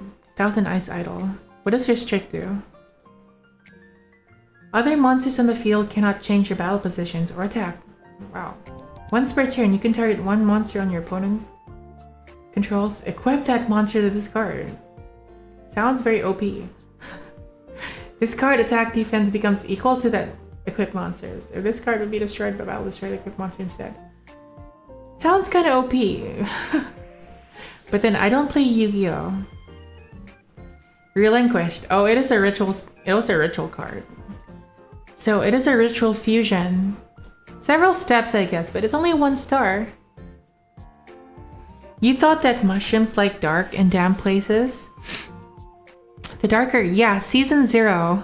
Oh, it was just a pilot episode. Okay. Hello, Tony Cow. Cow!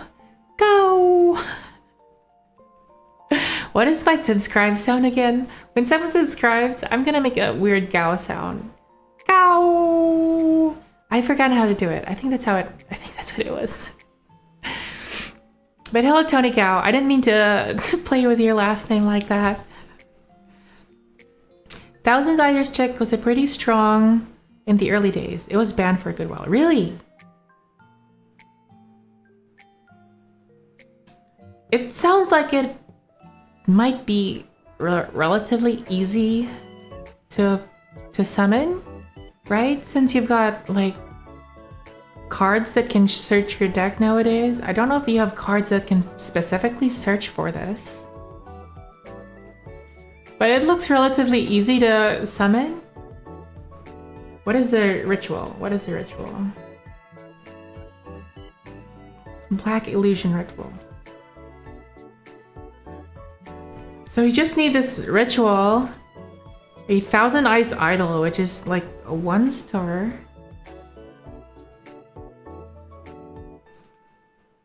I don't know. I don't play Yu-Gi-Oh, but it seems like relatively easy to get in play. I thought mushrooms like dark and damp places, so they do. The Mycelium does. The Mycelium likes dark and damp places. So when you're talking about a mushroom is essentially the fruit. So if you were to think that the fungus is a tree, the Mycelium are the roots. So if you were to look at this here, that white stuff, those white stuff are roots. Let me show you something which looks better. Give me 1 second.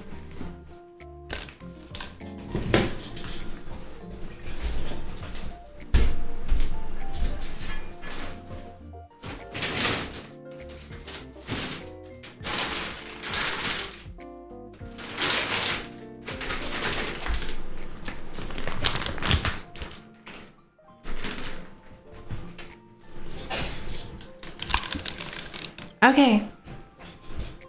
Wow, mushroom fact. So this... I'm glitching, sorry.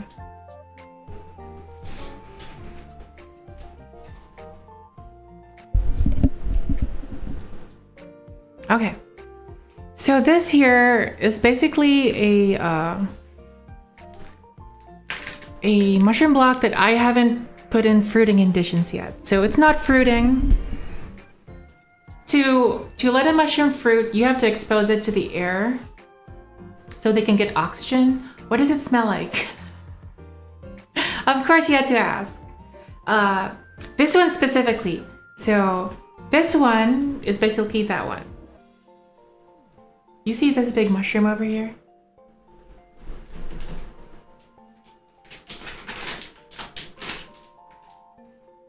That one is a king oyster.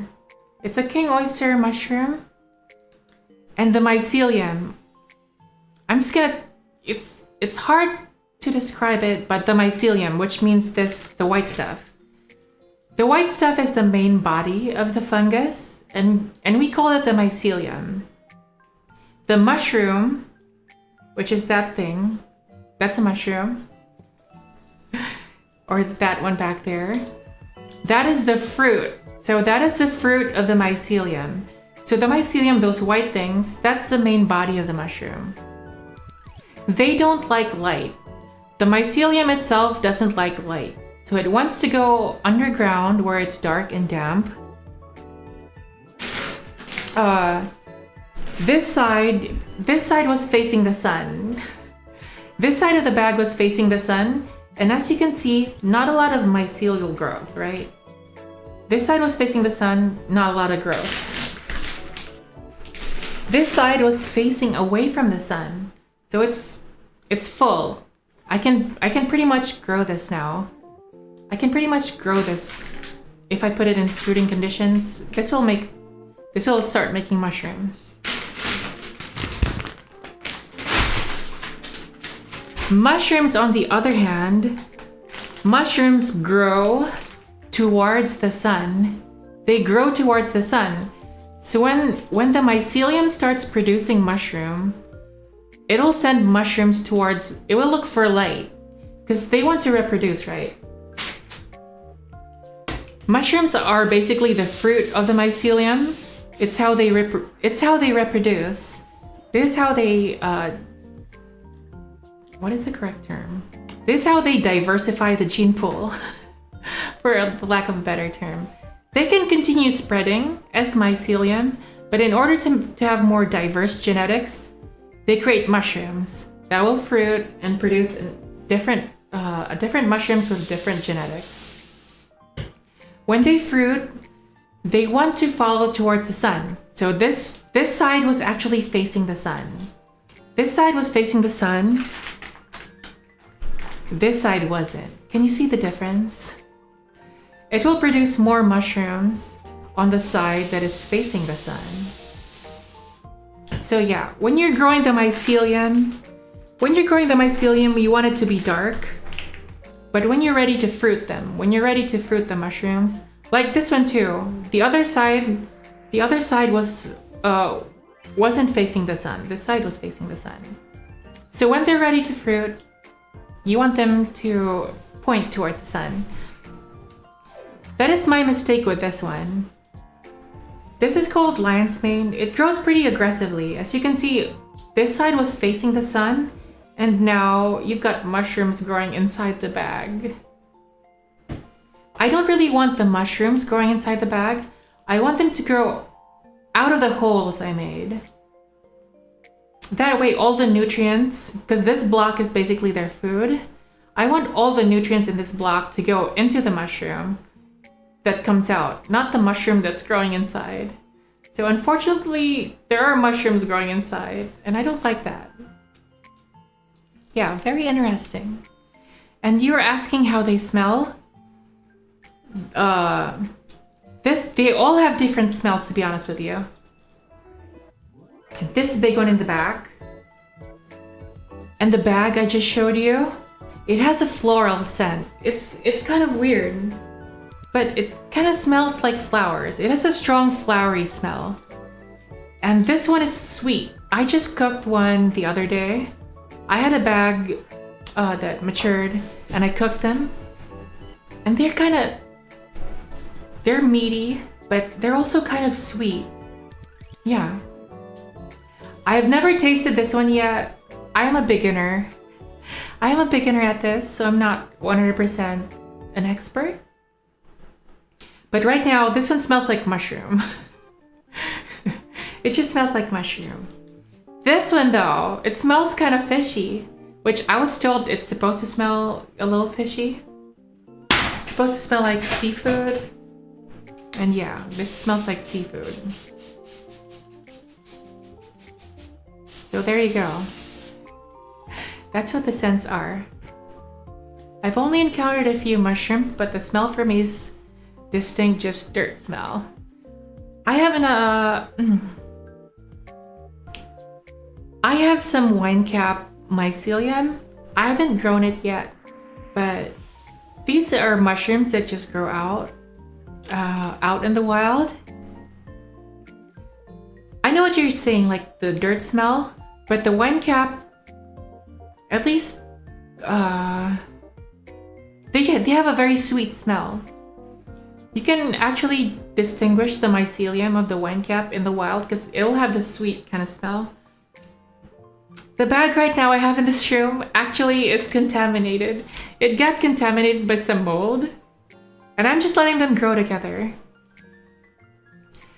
I'd be too afraid. They're secretly letting off spores into the air like that cordyceps. I actually have cordyceps. I have cordyceps liquid culture. So basically liquid culture is how you start all of this. These are all started from liquid culture. Liquid culture is basically a syringe that has a liquid medium with the mycelium, and I made all these myself. I started with a liquid culture and I multiplied it. So I have a liquid culture bottle of cordyceps. Now, there are different kinds of cordyceps, and the cordyceps that most people are familiar with is called Cordyceps sinensis. Cordyceps sinensis is the one used in Chinese medicine, which you see growing up from caterpillars and other bugs. That one is super expensive. So you can't easily get your hands on those. And they can't be grown, or they're very difficult to grow. Yes, I do have cordyceps in my house. The one I have is called Cordyceps militaris. Cordyceps militaris also parasitizes insects, but fortunately they can also grow on grain. So you're able to grow Cordyceps sinensis on grain. Fortunately, cordyceps cannot infect human beings, so don't worry. What is the most difficult to take care of? So all of these here, these are beginner type mushrooms. They're all relatively easy to take care of. But I am trying to grow a chicken of the woods. Chicken of the woods is very, very difficult to grow. The chicken of the woods grows in the wild, and people are having a lot of difficulty growing them in captivity, for the lack of a better term, growing them indoors. Right now, let me show you, I'm just gonna show it again. I have so many blocks of wood in my room. Let me get a smaller one.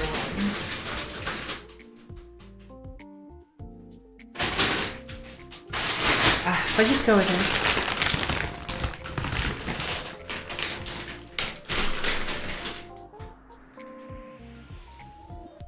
So right now, this is how people grow chicken of the woods. So they get basically a log. That is literally a log that I cut, that I chainsawed. I cut the whole tree down. Yeah, it's edible. I heard that one guy on TikTok who lives on a homestead talking about chicken of the woods a lot. Yeah, so this is how people grow chicken of the woods right now. They can't grow them out of bags. They're having a lot of difficulty doing that. I'm trying to achieve that. I'm doing a bunch of experiments. I'm hoping that it will be successful and I can grow chicken of the woods indoors. But right now they're very difficult, and If I succeed, I will be a super genius. This is how people do it right now. They infect a block of wood or a log of wood, and they bury them outdoors. So they bury them outdoors, and hopefully in the next year they will fruit. So it takes like over a year for this to fruit. And the reason is because in the wild, right, you've got seasons. You've got seasons in the wild, and chicken of the woods only grows on certain seasons when the conditions outside are right. The advantage of growing them in bags is that you could control the conditions. You can control the temperature, you can control the humidity. But when you bury this outdoors, you can't really control anything. But that's how people grow chicken of the woods right now. You also think all mushrooms are edible? If you're suicidal, I guess. Oh, I said the S word. Sorry, YouTube. But there are very, very poisonous mushrooms out there. No, they're not all edible. Like, for example, the destroying angel. That's gonna bust your liver. It might not do anything at first, but you'll feel sick at first, right? You'll feel very sick and like throwing up, and then you'll feel better, but that doesn't mean you're any better, because after that, your liver is gonna die. I wonder if these are ripe already.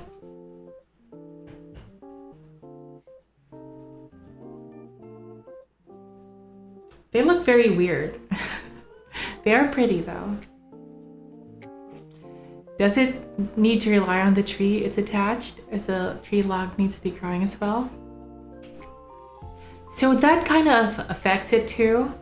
Apparently, I've read some papers on this, but the chicken of the woods grows in the summer or like late spring or early summer when the tree is waking up and the nutrients are moving through the tree. So the chicken of the woods is a parasite. So when you see chicken of the woods growing on a tree, that tree is eventually going to die because the chicken of the woods is eating the tree. So it relies on the movement of the nutrients or the water. So I'm kind of playing with that knowledge into getting the mushrooms to grow. The way I'm keeping my mushrooms hydrated with water is by I have a humidifier. I have like a whole chamber where I grow these mushrooms. And that's how they stay hydrated. And that's how I'm hoping the chicken of the woods will grow. I'm hopeful they will. I've done research, but we'll find out in several weeks. God willing. I really want to grow chicken of the woods. It will be like a first. I'm like a noob. I am a noob to this, right? I'm a beginner. So if I manage to grow chicken of the woods, I think that will be a big deal. That will be a very big deal. If I manage to grow chicken of the woods and I'm a noob, and all the experts are saying it can't be done, who knows? Maybe this was something that was made for a noob, because the experts think it can't be done. But right now, I'm trying to grow something called a termite mushroom. And so far, nothing's happening. It is called termite mushroom because the termite is the one that cultivates the mushroom. So maybe I need to get some termites to do something for me. But right now, the mushrooms aren't fruiting. It shows the mistakes that can be improved upon and things that can succeed. Yeah. So I'm hopeful. Termites are quite scary. So the termites that grow the termite mushrooms don't eat wood. So they're not as scary as the wood. English is hard. The wood The wood-eating wood. Ha! So the termites that grow mushrooms feed on the mushrooms. So they don't eat wood. They grow the mushrooms and eat the mushrooms, basically. But I've successfully grown the mycelium. I just can't get it to fruit. I think I need termite saliva or something. I might need termite saliva to get it to grow. Who knows? But I've had it for so long. I've been trying to get it to fruit for so long. Nothing's happening, unfortunately. But who knows? I'll just keep it there, see how this goes. The mycelium looks like it's doing fine. So I'm okay with it for now. How the termites feed the mushroom is they go out and collect dead leaves. So they collect dead leaves, they chew up the dead leaves, and they spit out the dead leaves. And that is what they use to feed the mushroom. So I might need termite saliva. Where can I get that? Who knows? I think I can buy termites off the internet. Put them in the bag with a mycelium and hopefully mushrooms will grow. And these are supposed to be big mushrooms. Or I could have been scammed, who knows? I could have been scammed and these aren't actual termite mushrooms. I bought the liquid culture off Amazon. And you can't always trust every seller on Amazon. So maybe I got scammed, who knows? Imagine being the guy that collects termite saliva. Hey, if it's in demand and if you can sell it, why not? One of the most expensive liquids in the world is horse semen. So imagine being the guy who collects horse semen, right? But it's expensive, so people do it. It's a dirty job, but someone's got to do it. Yeah. Horse semen is one of the most, or probably the most expensive fluids in the world. Like, for breeding purposes, a small vial can be tens of thousands of dollars. If you've got like a winning horse, what do they call it? A stallion. A stallion, yeah. If you've got like a champion stallion that's like super well bred or something, a single vial, or like, it's really tiny. I don't remember how many mils. Yeah, it requires a top tier horse. But still, it is like one of the most expensive fluids in the world, right? But imagine being the guy who does that. I think collecting horse semen is considerably easier than collecting termite spit. I don't know, maybe if you have like a way of separating the spit from the termite, you can just collect a bunch of termites and then shred them all together. I don't know. And then separate the spit from the rest of the termite. Who knows? It's not in demand though. I wonder who would buy termite spit. Maybe just me. Maybe I'm the only person in the market for termite spit.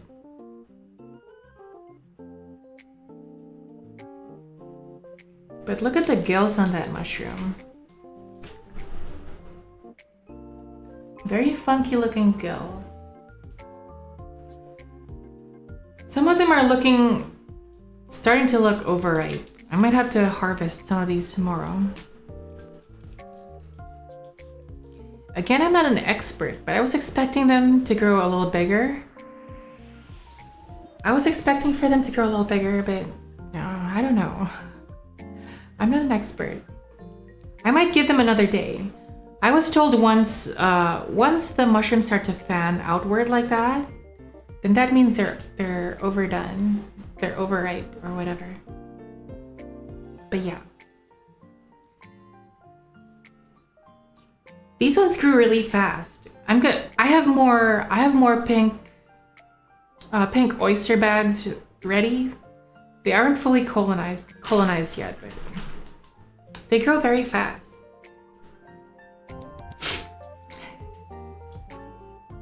Mushrooms are so cool. I've been drawn to this hobby just relatively recently.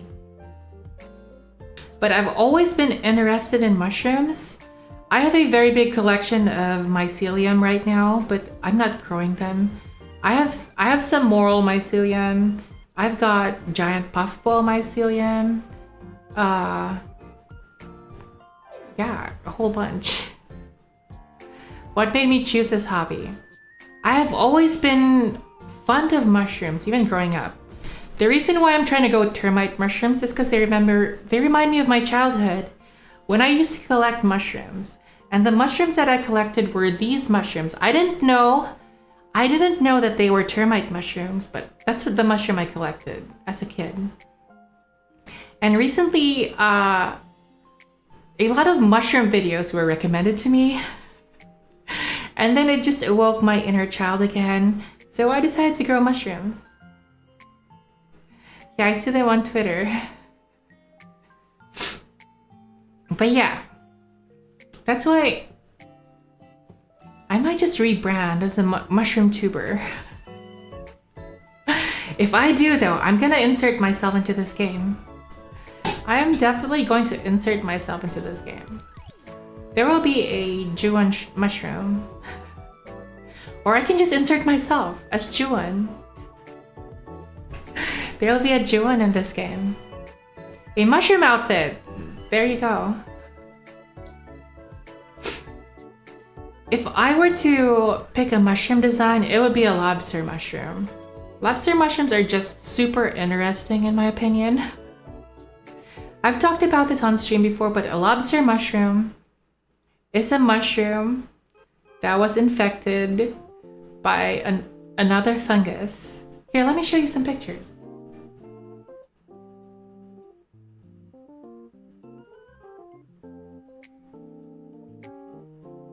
So this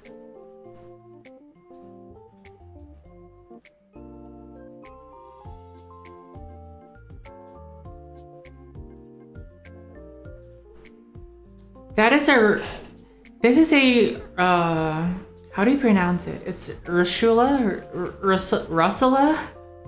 a Russula mushroom. Yeah, they grow big. I've seen really big ones before. But this is a Russula mushroom. Russula.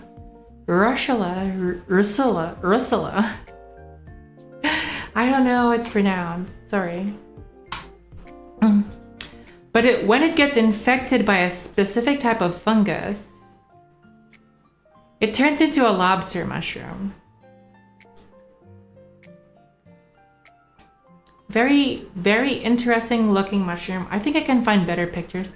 These are pictures I took myself, but I'm sure there are better pictures of it online. There are better pictures of these online.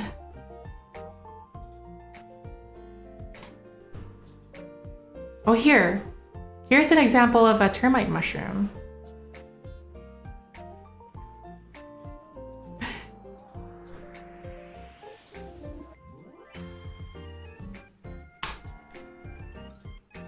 Here's another one. You see this like root? So termite mushrooms have this big root. But that's because that's how the mushroom grows. It grows from the termite mound, it digs through the soil, it creates a big root, and then it becomes a mushroom. But yeah, they can grow very, very big.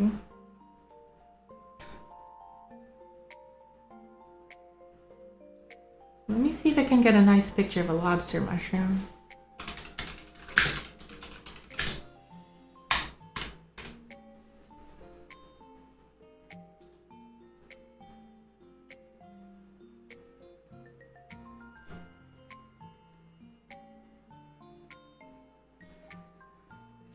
It is said that they taste like lobsters too. It tastes like seafood.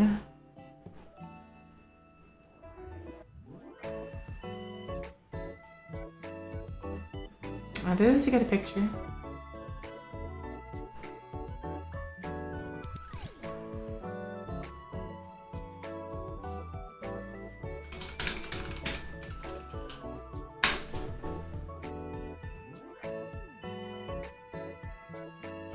There, so you can see that it does look like the original. It kind of does look a little bit like the original mushroom, but it turns orange in color, and as you can see, it becomes kind of like thicker.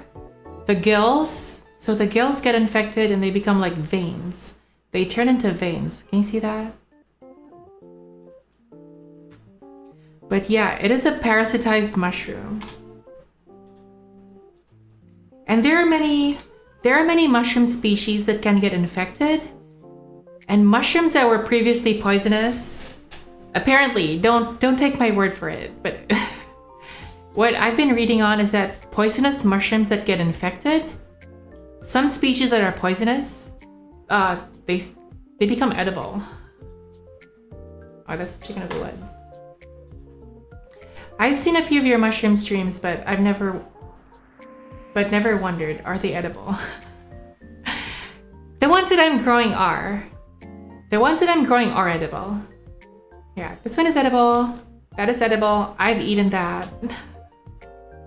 Yeah, they're all edible.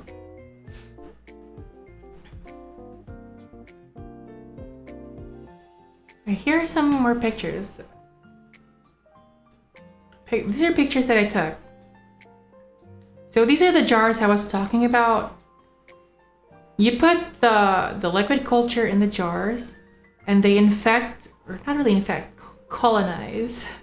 They colonize the grain, and once the grain is colonized, you can move them to bags. The jar. Yeah.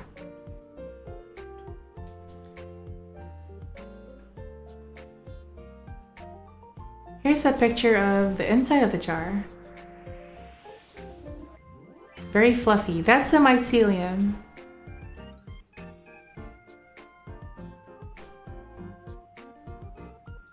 Very fluffy.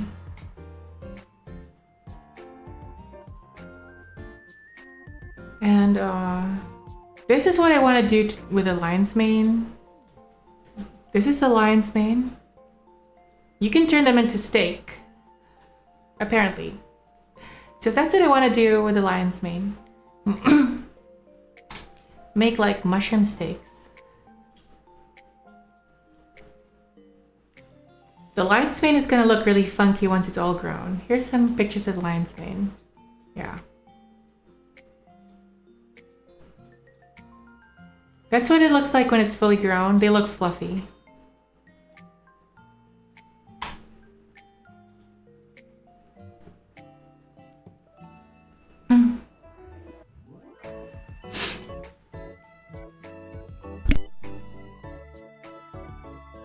Excuse me. Is it squishy? I've never tried it. I wouldn't know. The reason why it's fluffy is that instead of... So some mushrooms have gills, some mushrooms have pores. Instead of growing either of those, they grow like long strands of hair. This is what I found in the wild. This is a lion's mane mushroom I found in the wild. It felt kind of solid. It felt kind of solid. So when you're making the steak, you have to like kind of like squish it. But this is one I saw in the wild. This is a lion's mane mushroom. It had just rained. It had just rained when I saw this.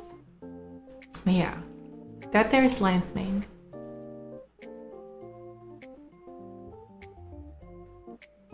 This is another mushroom I saw in the wild.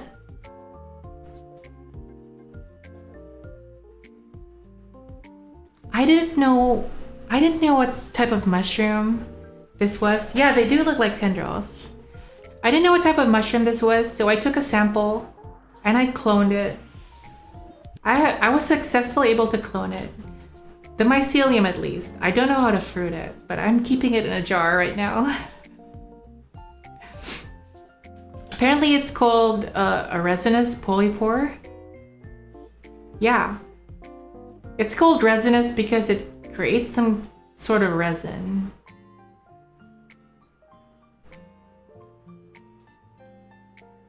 It creates a resin, but yeah, I cloned it. I have the mycelium growing in a jar somewhere.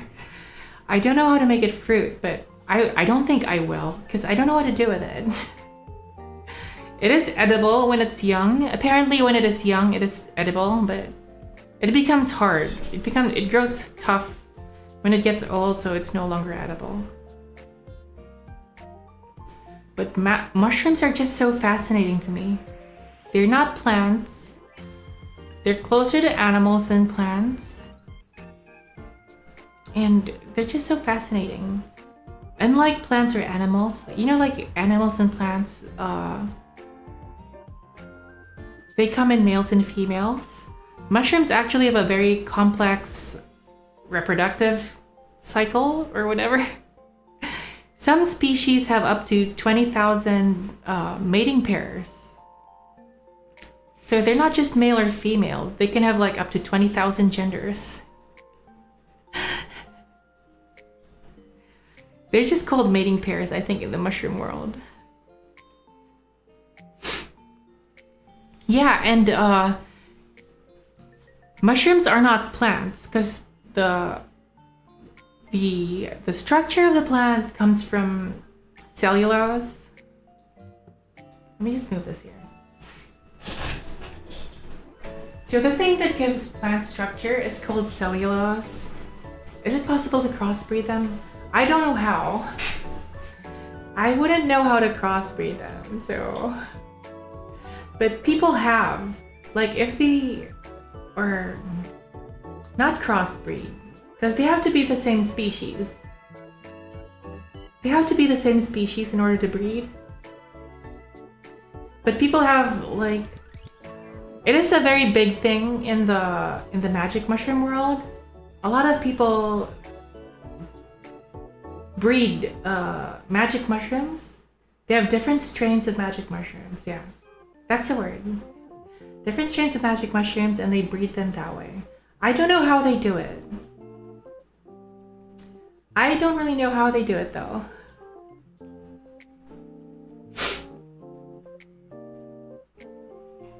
Do they... I'm guessing they mix the spores together. I'm guessing they just mix the spores together. Spores are essentially like the eggs of the mushroom. So they mix the spores together, and hopefully the way the spores reproduce is when the mushroom releases a spore and the spore finds a nice place to grow, it starts burrowing. And once it meets another spore, if they are compatible, they will combine to create a new organism, basically. But the difference between other like plants and animals is that the new cell will have two nuclei. So it'll have the nuclei of one spore and the nuclei of the other spore. So they will have two nucleuses. Like regular cells, right? They only have one nucleus. But a spore, once it's mated, I guess that's the term. Once it's mated, it'll create a cell that has like two nuclei. And those two nuclei will only fuse. They will only fuse when the mushroom is ready to create more spores. Very, very complex life cycle.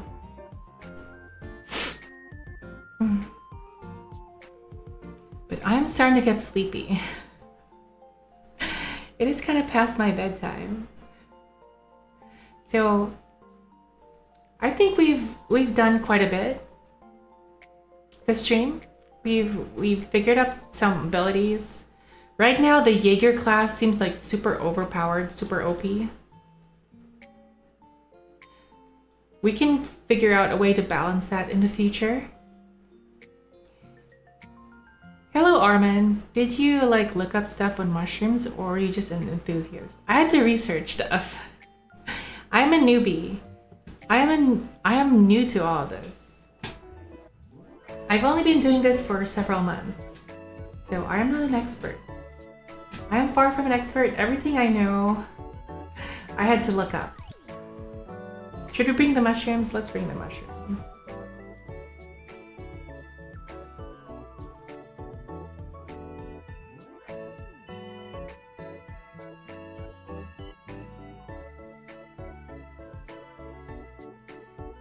I might be just sleepy, but I can't. There you go. Here, we'll put the mushroom cam there. Yeah, but it shows your progress in those shared ones. Yeah, I like to think that I've made a lot of progress. If I successfully grow chicken of the woods, I'd be super, super, super happy. It would mean that all my hard work paid off.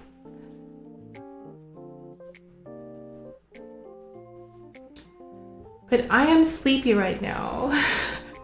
It looks like I'll have to watch the VOD. Seems like a very interesting premise. I have lots of... I've done so many mushroom streams. This stream wasn't...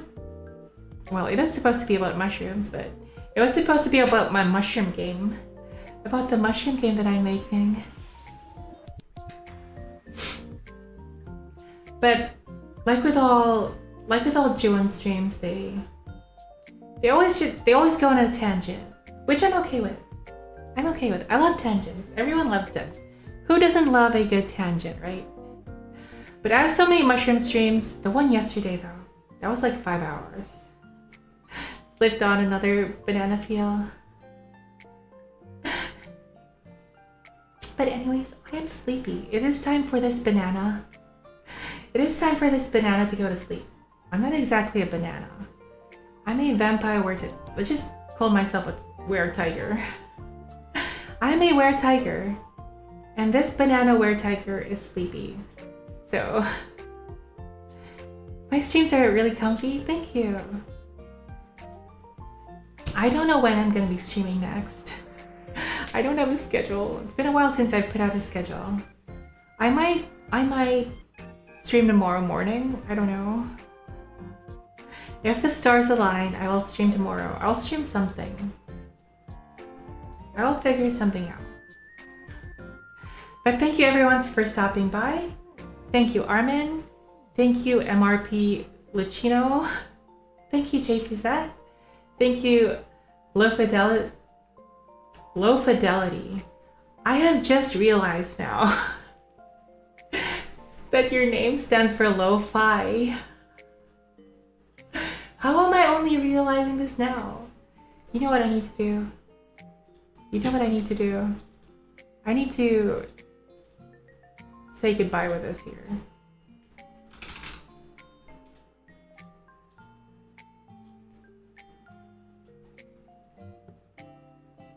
There, this is how I'm ending the stream tonight. Thank you, Lulu Tiala. Thank you everyone for stopping by. I had fun talking about mushrooms. Though this started about the game, it turned into mushrooms, which is good. That was the topic anyway. The mushrooms also say their goodbyes. But... Okay, let's make sure I get this right. 𝓡𝓾𝓵𝓮𝓼. Wait. Wow, you just came in time for... Hey. You came in time for me to say goodbye. Thank you for the raid. Thank you for the raid, but... 𝓡𝓾𝓵.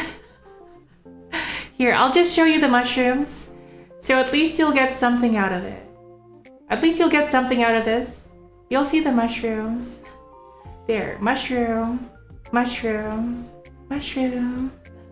There. You got what you came for. You got what you came for. But that is it. 𝓡𝓾𝓵. 𝓡𝓾𝓵. 마다네. 쭉.